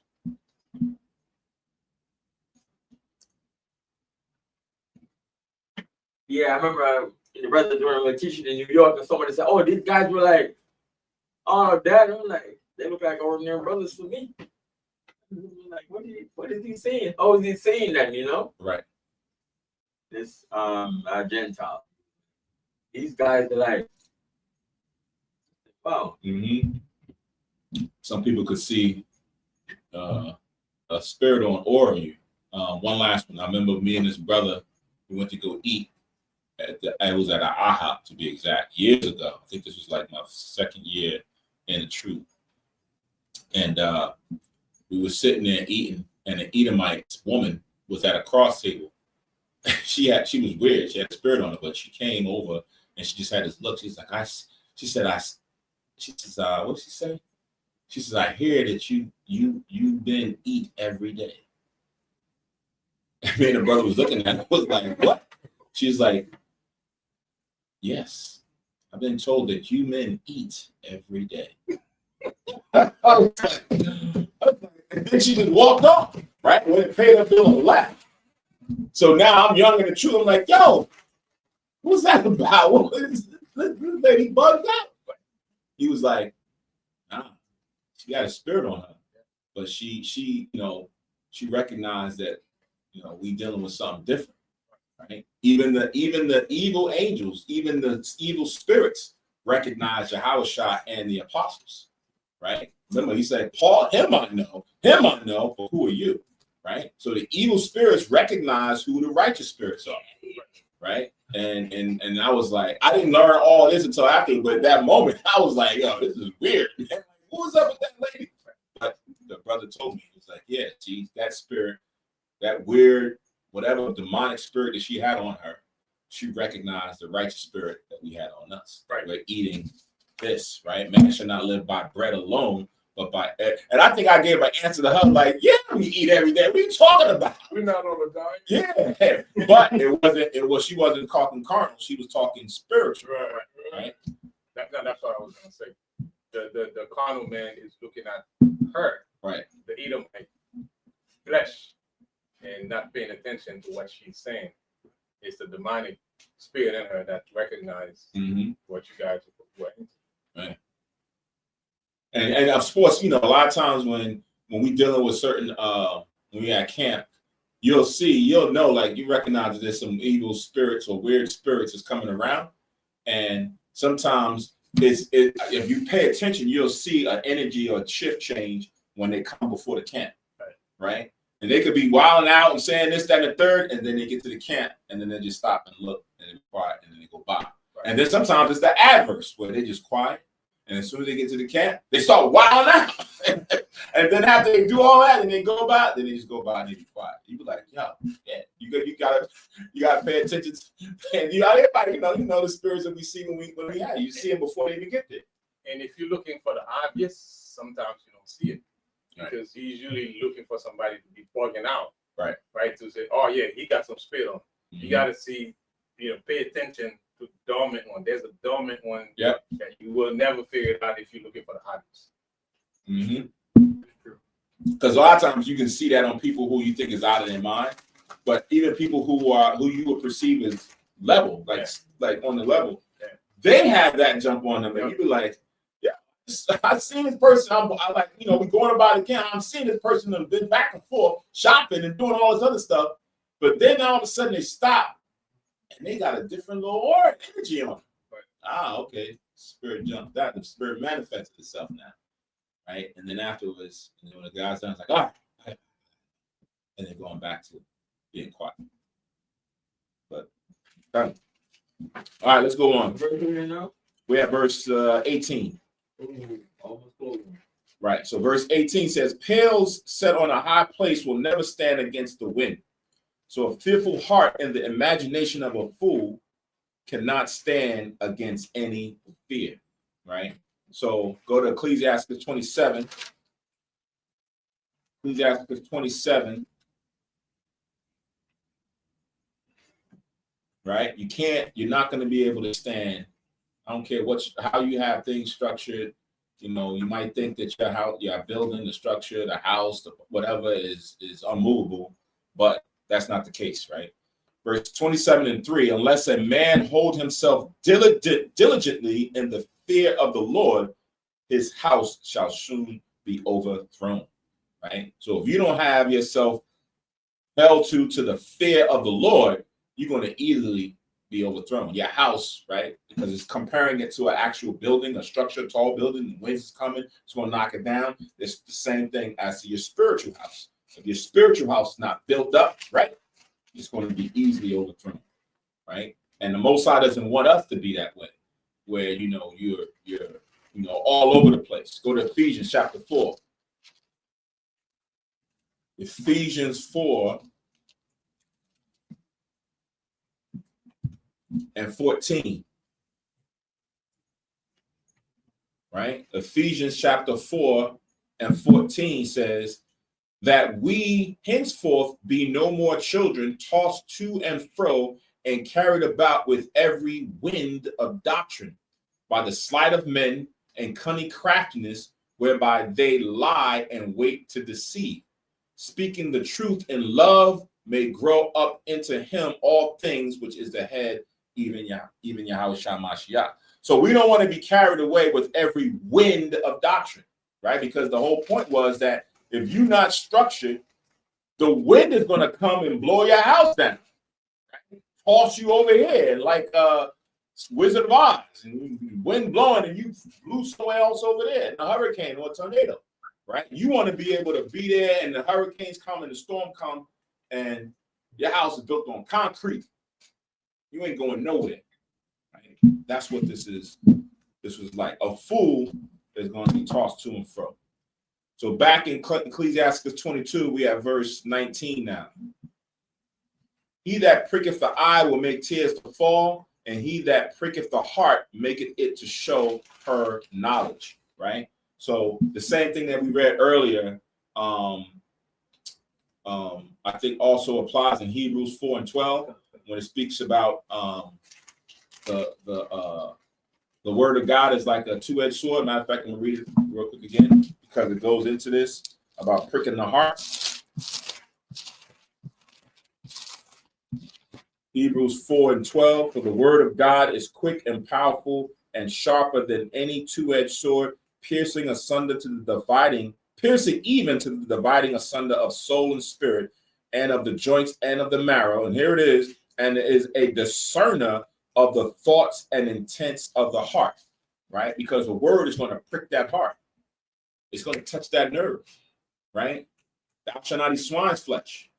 What happened? I remember we was in a class and the sister who had a restaurant and she was selling, all types of crustaceans and swine. She was able to stop one, but then after a while, she couldn't contend, right? She had to continue to sell, I think it was shrimp or something like that. She had to continue to do it, right? That law is going to prick that heart. It's going to find out what you really love, what you really about, right? So you in this and you come into class and all of a sudden you keep going into it and it's like all of a sudden you don't see them no more. And then they come back and like a little while later. He's like, yeah, I'm fighting, I'm battling. It's that can't eat nothing that don't got no fins and scales. Because I like my shrimp. Right? So it's gonna be a discerner of the intent and your thoughts in your money. Yeah, because you might say, hey, I make a lot of money from that. I can't let that go. Demetrius the silversmith. Yeah. Yeah. Chill, man. Going against Diana, you gotta chill. Mm-hmm. Same thing with go to Acts 2. Go to Acts 2. For those who didn't believe in Yahweh, right? Who's saying that they was righteous. This is Acts 2:36. Acts 2:36. Therefore, let all the house of Israel know assuredly that Yahweh hath made that same Yahweh Shai, whom ye have crucified, both Lord and Mashiach, or the anointed. And when they heard this, they were pricked in their heart and said unto Peter and the rest of the apostles, men and brethren, what shall we do? Right? So again, the law will touch a nerve. Right? Once you hear it and read it, then it'll expose what your real thoughts are. Do you really want to bend the knee to serve the Most High and Yahweh Shai, to follow his will? So going back, we have verse 20 now.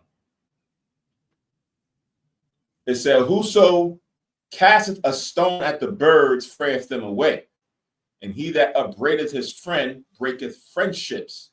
Right? So now you take a stone, you throw it in there, it's going to fly away. So now when a person upbraideth his friend, right, when you go and start breaking your friendship through things that you do or say, right, it's going to cause discord. It says, though thou drawest a sword at thy friend, yet despair not, for there may be a returning to favor. Right?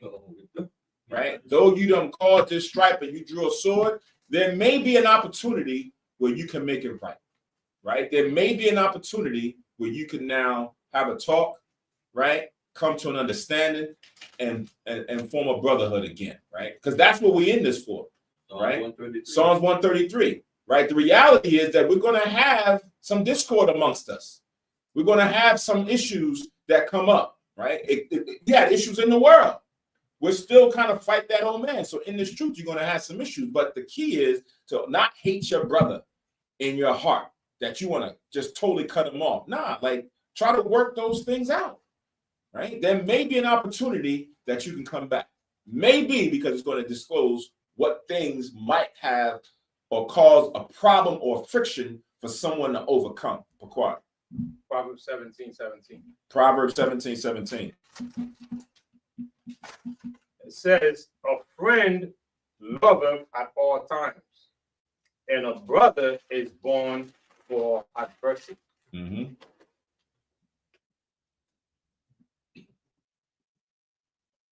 Giving the sense for how this connected.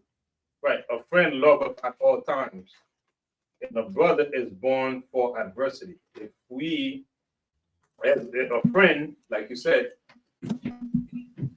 at time, we may go on some, discord, but it's not all lost. It's going to come back again if it was genuine. If the friendship was genuine, it will never go away. Even in times when we fall out, it will come back again. Right. That would be a testimony of that true friendship. Mm-hmm. Right. And then it says, and a brother is born for adversity. So the brother is there, not haphazardly. Even before the foundation of the world, the Most High had created that person to be that person as the brother. Right. It's not something that just happened by accident. All right.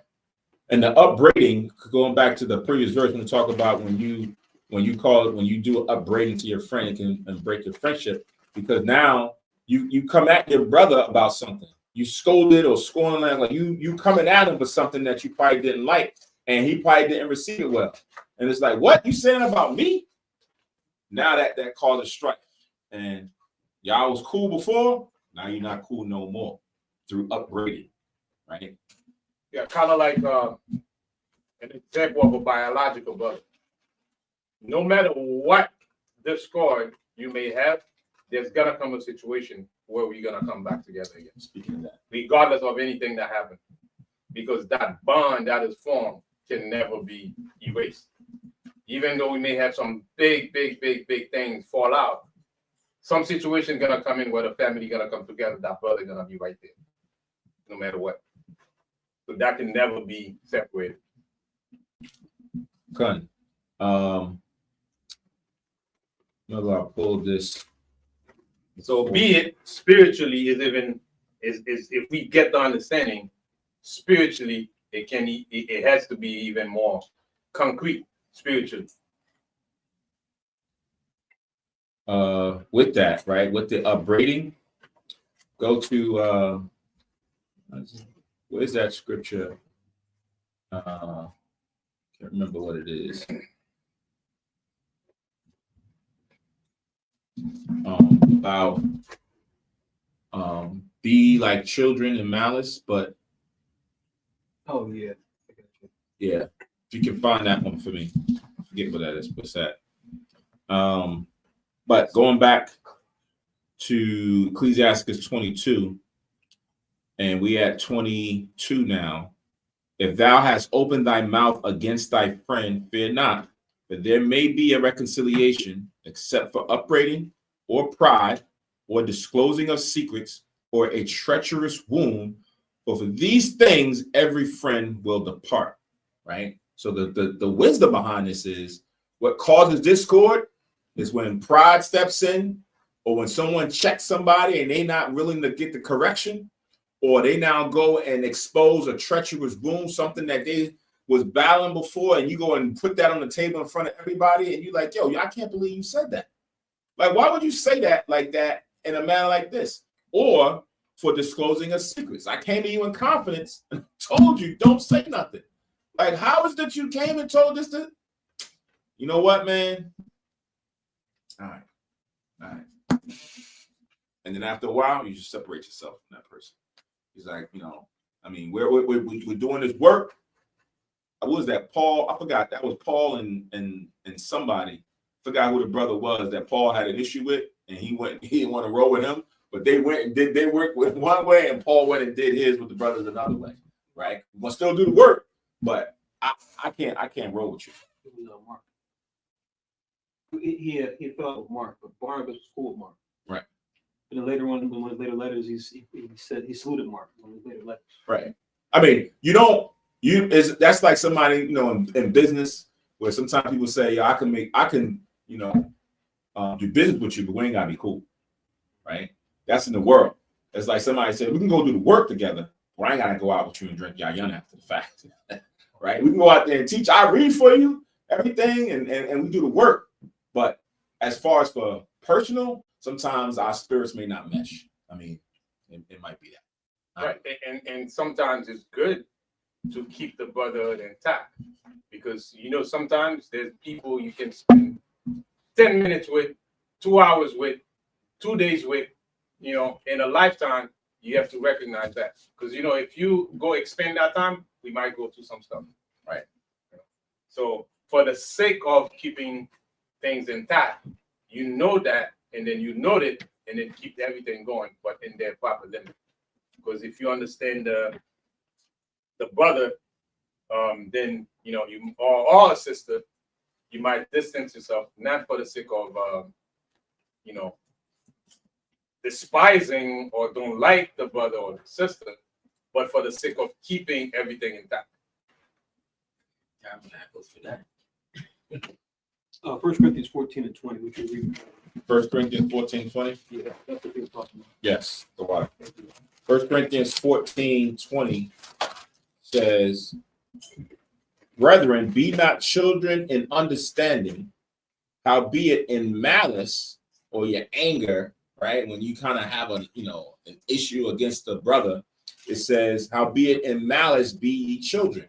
Why? Because when you notice when children have issues with one another, they may fight, they may argue and go all this and that, but then 5 minutes later, they back friends. They back playing in the same sandbox, They're sharing their toys, right? So the spirit says that type spirit that children have when they argue amongst each other, that as an adult, that's how you should be, right? So now as you are wiser in knowledge, you should say, you know what? Wow, it's trying to say that we should be more forgiving, right? I should be more forgiving to my brother when he comes to me and he apologizes. I see Elder posted Luke 17:3. Take heed to yourselves. If thy brother trespass against thee, rebuke him. And if you repent, forgive him, right? So if somebody comes and apologizes, gotta forgive them, right?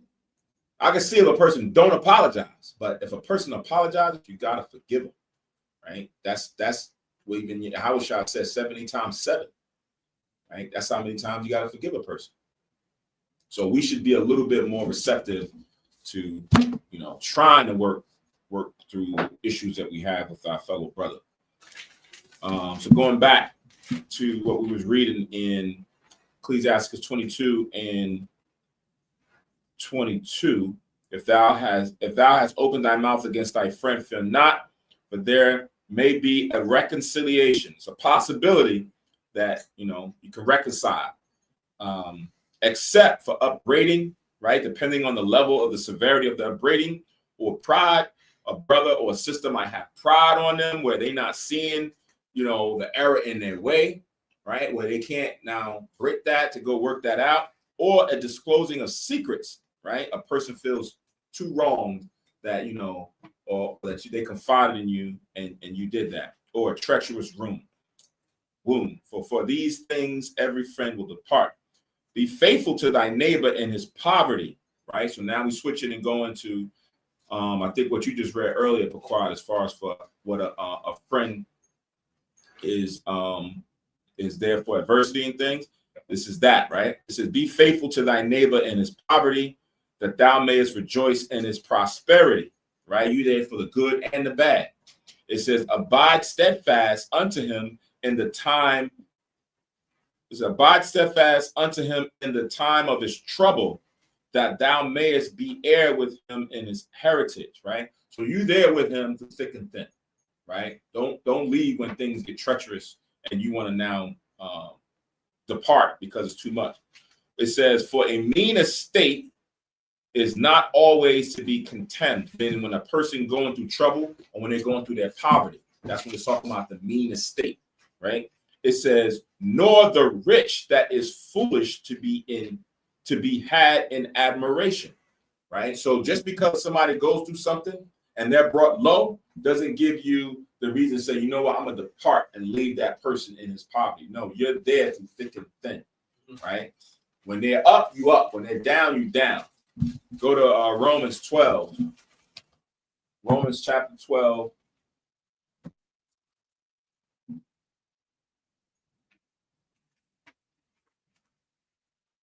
And verse 15. Romans 12:15 says, rejoice with them that do rejoice, and weep with them that weep. Be of the same mind one toward another. Mind not high things, but condescend to men of low estate. Be not wise in your own conceit, right? So it says to condescend to men of low estate, right? Or associate with the humble, right? That's where you want to find yourself at. To be with them that are low estate and be not wise in your own conceit. So it kind of gives you the temperament of how you should be as a brother to people, right? Don't be looking, just when they got money and riches. One of my uncles, when he was up, everybody was around him. He partied, he bought stuff for people, go on trips. Then he got sick. He can't move like that. He can't go places. Nobody comes to see him. Nobody comes to help him. All his friends that was rolling everywhere with him. They traveled, out the country, everything else when he was up. But then when he got, as it says, in a mean estate, friends departed. I'm like, yo, what happened with this guy? Man, he don't call me. He don't hang out. He don't want to come visit me. I be needing help, man. He don't. He says, I'm no fun no more. Word, that's kind of messed up. He wasn't a real friend. He wasn't a real friend. It appeared that he was only there for prosperity. And then afterwards, he left and kicked your back. Like, yeah, man, he always stay in the house. He done got himself all messed up. Nobody went anywhere else. That's not exhibiting brotherly love. That's why it says, we just read, to be one towards another of the same mind. The same way I care for you, I hope that if the same was in reverse, you do the same for me, right? 24. As the vapor and smoke of a furnace go up before the fire, so reviling before blood, right? So some people, when like this in the cartoon, a person gets mad and the smoke comes out their ears, right? You should begin to see writings on the wall of there's about to be trouble, some strife is about to happen, right? Proverbs 26:21. Proverbs 26.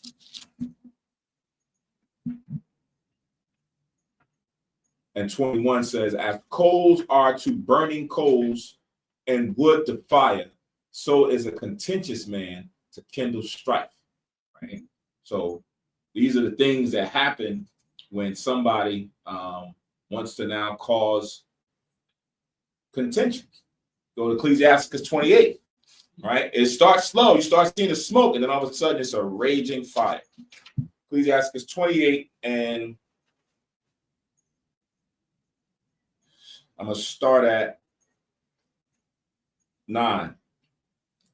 It says, a sinful man disquieteth friends, and maketh debate among them that be at peace. As the matter of the fire is, so it burneth. And as a man's strength is, so is his wrath. And according to his riches, his anger riseth. And the stronger they are which contend, the more they will be inflamed. Right? So when you examine it, there's levels to it, right? The matter of fire, so it burns. And then as a man's strength is, so is his wrath. Depending on how much resources and opportunities he has, he can make it really become a thing. According to his riches, his anger rises. A person who got a lot of money can pay a lot of people to do a lot of things for him to you, right? And the stronger they are which contend, the more they will be inflamed, right? The more that they have to lose or to gain, yeah, they're going to now become inflamed. This is the sinful man that does these things, right? So you have to be aware of it. This kind of like go to the scripture we read in the 21st chapter. Mm-hmm. Like, do not associate yourself with men that are 100%. too powerful. Yep. The other precept says don't be around people who are mightier than you, because they can overpower you, right? Not righteous men, but people who don't have good intentions. And now you surround yourself with them and they have influence and opportunity, they'll abuse you or misuse you. So be wise. That's why Yahushua said, be wise as a serpent, but harmless as a dove, right? You have to know how they think. Brother always says, like, when you look at, let's use sports as an example. Sports, when you go fight or when you go to play against your opposing team, if you're a boxer, you're going to fight against your opponent, you got to study your opponent. You got to find out what makes him tick, why he does the things he does, when he does it, so that you know how to counteract that. You're not going to be as evil or try to use the same tactics as him, which might be, undermining or whatever, but you still got to know that he's capable of what he's capable of. Same thing. These people that's out there in the world, you got to know what they're capable of, what tactics they use, and how they use them, so that you don't put yourself in a position where you can be misused or abused. So going back to 22, we have verse 25. I will not be ashamed to defend a friend, neither will I hide myself from him, right? So you shouldn't be ashamed if you have somebody you call a brother or somebody you call a friend, meaning you've proven him and you find that he's a value that you need to stand beside him. Don't be ashamed to go and defend him if something comes at him. And if any evil happen unto me by him, everyone that heareth it will beware of him, right? So now something come up and I've defended this brother. I stood by him. But if any evil happened unto me by the same brother that I'm defending, it says, everyone that heareth it will be beware of him. Why? Because they know your character, right? They know who you are. They know you not this person that's wishy-washy. They know that you not somebody who would be a turncoat or do something wrong. Even though you stood by this guy, he changed. Something happened to him, and now he's trying to get you caught up, right? Now he's spreading lies about you. Everybody be like, hold on. You talking about the quiet? Nah. I don't know about that, brother. I don't know. He was standing beside you. We was all coming at you, and he was there for you. Now all of a sudden, nah, brother. Nah. I don't know about that, brother. I don't know. I gotta watch that, brother, man. I don't see that in him. Like, he never showed me that he's that way, right? That's why you stay the course. That's why you never want to do things out there in the world that goes against your character. Following these principles make it so that people will do that for you. When you don't do that, when you don't do these things that we just read about and how you handle, how you be around foolish people, and how you bridle your tongue and how you do this, when you're a person who's trying to walk that as straight as possible, even they will defend you. You get the benefit of the doubt. Even they, the Most High, had it with like, nah, nope, not him. He might be a little bit too much with that Bible stuff. He might be a little bit, on this, but nah, that's not him. I don't believe that. I've never seen that in him, right? So that's the benefit of you walking this walk. When something comes up, go to, what is that? Romans 3. Romans 3 and Romans 3 and 3, right? It says, for what if some did not believe? Shall their unbelief make the faith of God without effect, right? People don't believe it's true, right? Does it now nullify what the Most High's word? No, it doesn't. Doesn't stop it. It's going to continue on. Verse 4, God forbid. Yeah, let God be true, but every man a liar. As it is written, that thou mightest be justified in thy sayings, right? So you want to use the word of the Most High. You want to follow the examples, right? That you should be justified in your sayings. Now, here's the key.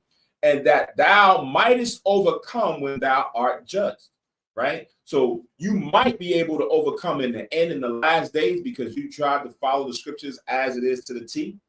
Even in the world, right? When they try to come at you with accusations, they try to bring up some wrong that you did, that if you follow this as it is written, thus saith the Lord, you might be able to overcome even when you judged out in the world, right? Who got something to say?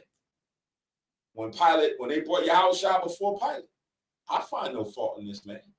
I don't see anything concrete that he did. What y'all talking about, right?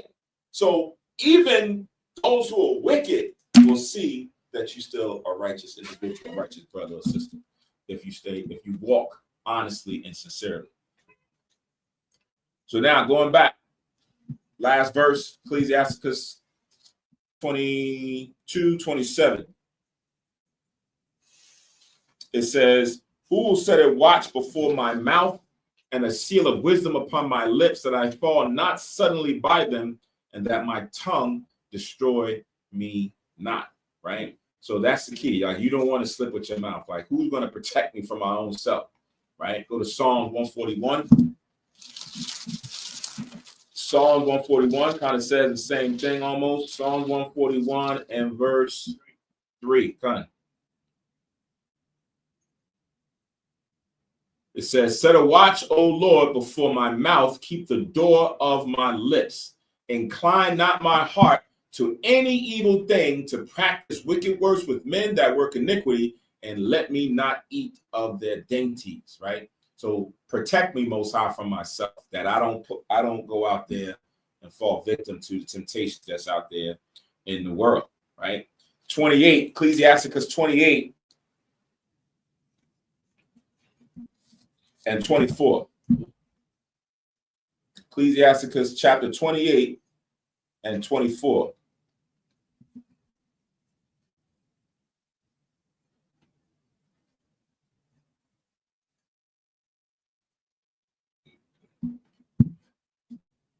on verse 27 too.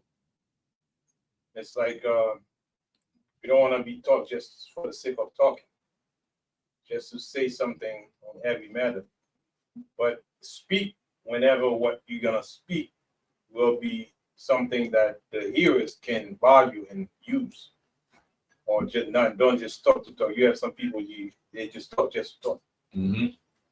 So you talk whenever, because talk is not just mere noise, but it's an art, right? If whatever you're gonna say you deem valuable to your hearers, and it needs to be said in its proper time, then say it. Otherwise, just keep your mouth shut. Okay.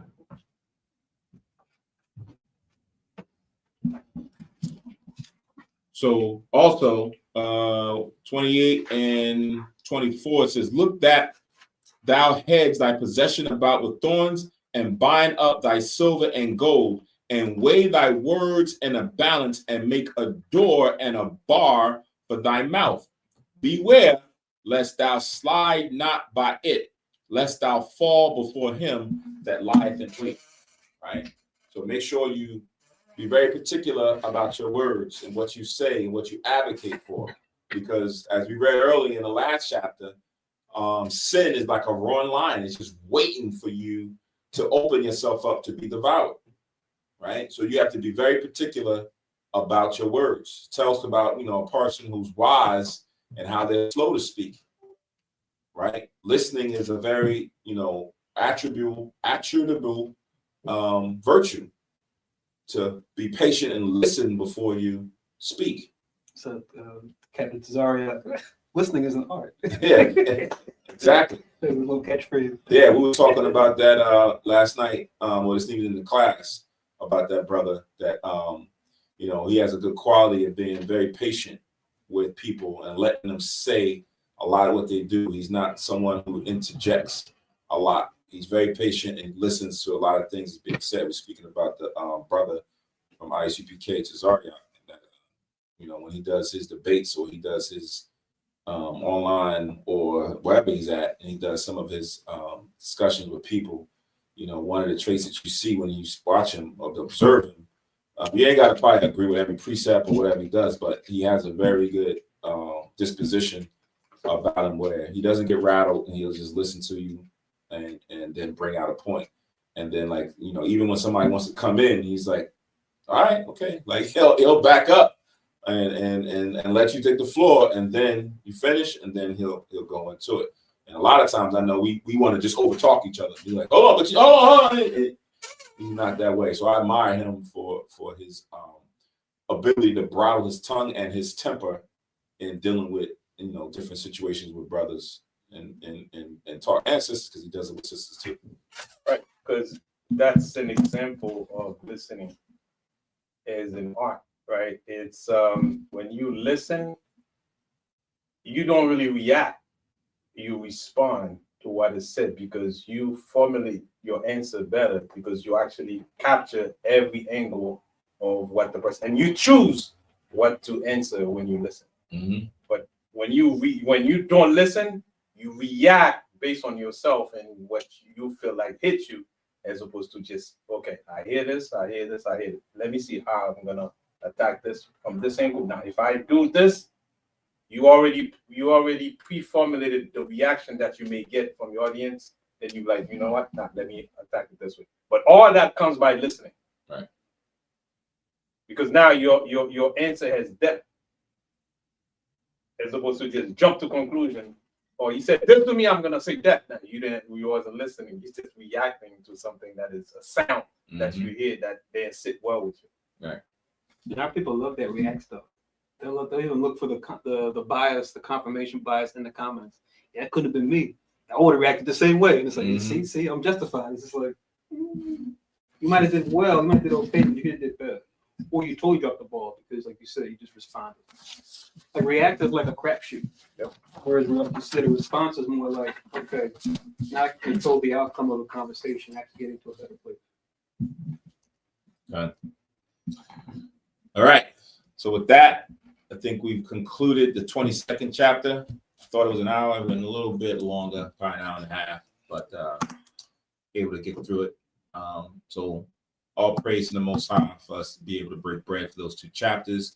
Hopefully everybody was able to get the precepts, take notes. If you had any questions on anything that was brought out, words and things of that nature, definitely write them down and then bring them to the classes, right? So for those who are watching and listening and you do want to join our classes, we have classes on Tuesdays and Fridays from 7 to 10.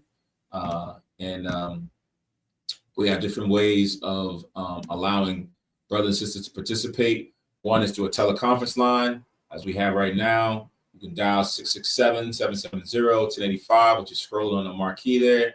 And then the PIN code is 521455. If you missed it and you didn't get it written down, as you know, Elder Zaquan usually brings out, you can like and share the video. You can like and share. Even if you didn't like and share, you could always come back to the video, because once this is done, it's uploaded onto YouTube maybe 2 minutes or a minute after the fact.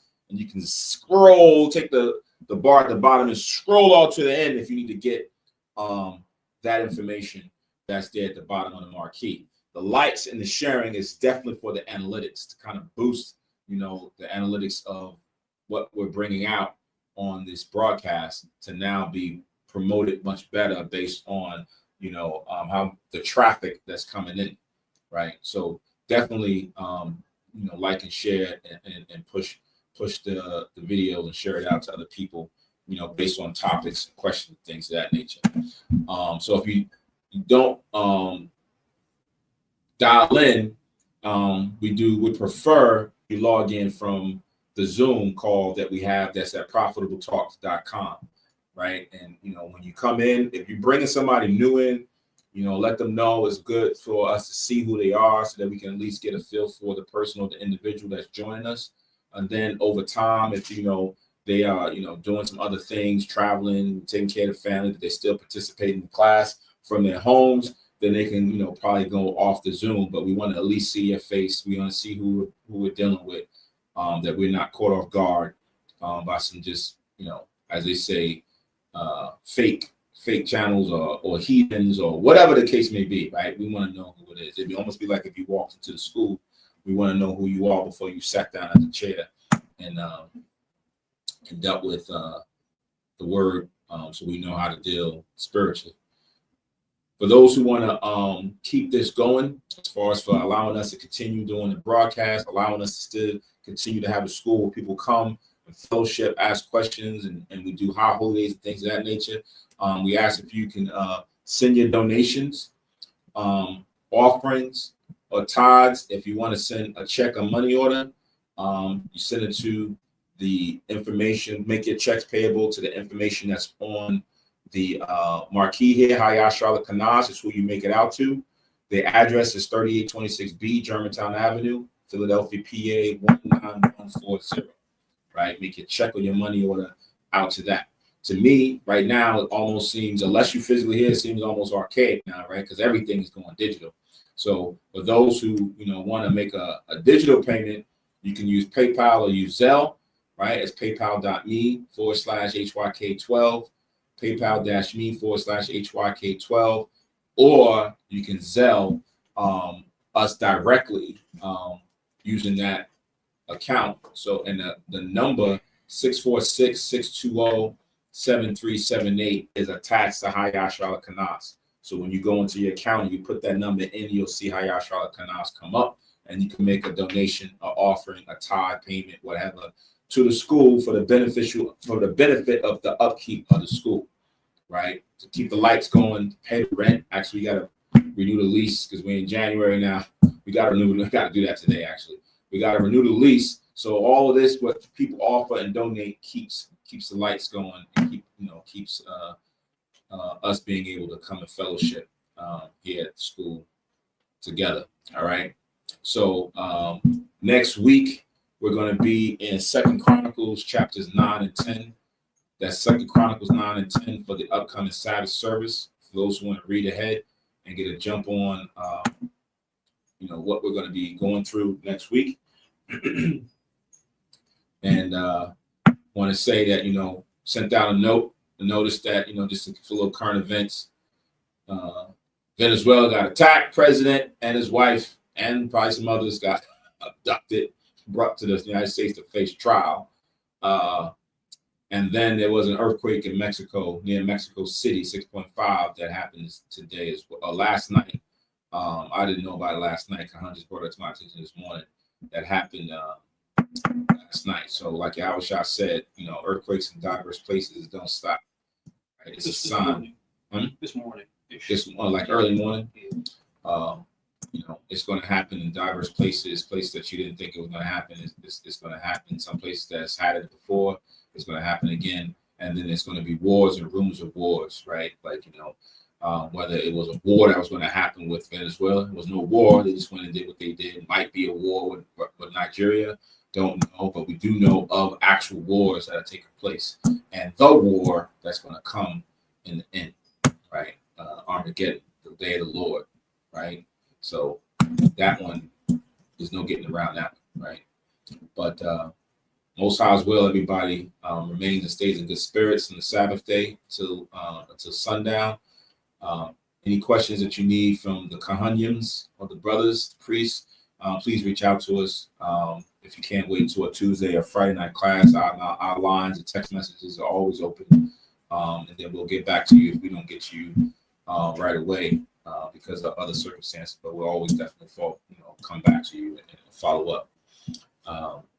So, give all praise, honor, and glory to the Most High Yahushua for the Sabbath day, for our opportunity to come break bread. Lord's will, everybody who needs, prayers, we'll sit up. We always have the prayers and keep you in mind, whether spiritually or physically, that the Most High will have mercy on all of us. All right. So with that, last thing, I know me and the brothers, last week we did go and visit one of the brothers who used to be a part of HYK a while back. He's battling some sicknesses, and it's in his kind of in his last days, and he asked for brothers to come and pray for him. So I know we went up last week, myself, Kahan Nabiyah, went up there and prayed for the brother, and some other brothers from New York went there the day after. So we'll send out some well wishes to his family, and then even the Most High, who knows, the Most High may be able to have mercy on him. But just keep them in mind. If anybody knows, remembers the brother Makapah Shamath, who was a part of the school back then. He's going through, I think, as it says, is tough times right now with the sicknesses and illnesses that he's had. And he's still fighting them, trying to fight them. And then he goes through that, it's a little tough. You might want to give up, but then you want to fight. So, brothers, anybody who knew him, keep him in prayer, and have the Most High, have mercy on him in his last days, weeks, months, however that may be. All right. So with that, we'll say Shalom Yashrala, Shah Shabbat. Stay tuned for the closing prayers and enjoy the remaining Sabbath day. All right. Shalom.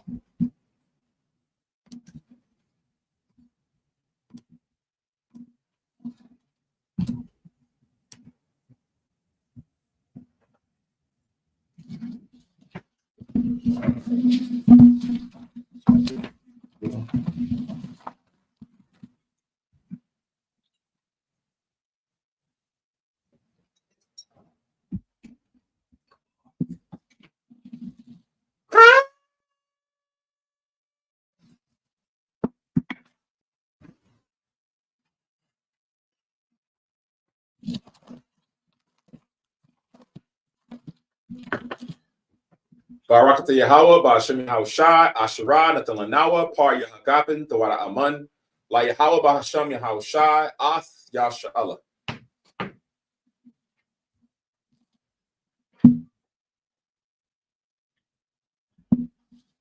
English translation. Blessed are you, Yahweh, in the name of Yahushai, that gives to us the fruit of the vine. Thank you, so be it. To Yahweh, in the name of Yahushai, with Israel.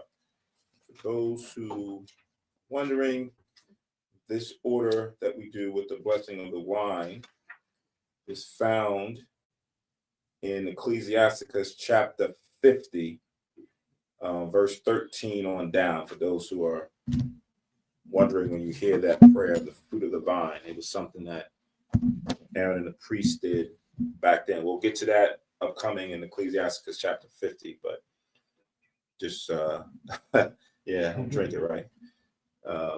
Putting that out there.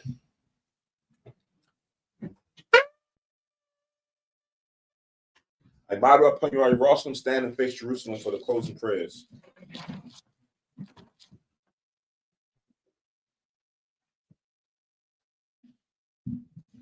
Yahweh, Ba'ashem, Yahweh Shai, Baba Kushai, Shammai, Lanawa, Aitha, Yum Yun, Aitha, Shalat, Mayaka Allah, Waha Alahayim, Tazbadakim, La, Shemal Ayah, Barak, Rapah, Magun, Wahakasi Yat, Bunya, Yashua, Washalat, Lanawa, Rabiam, Kakama, Rabiam, Da'ai, Rabiam, Bayana, Rabiam, Sabalanwa, Rabiam, Amawan, Rabiam, Aqua, Rabiam, Ahabi, Rabiam, Agana, Rokanaya, Wasalat, Ko, Katayamna, Lahaakim, Wa'akiwa, Wayasha'ala, from Yad, Bible, Ba'ashem, Yahawashai, for water, Amen.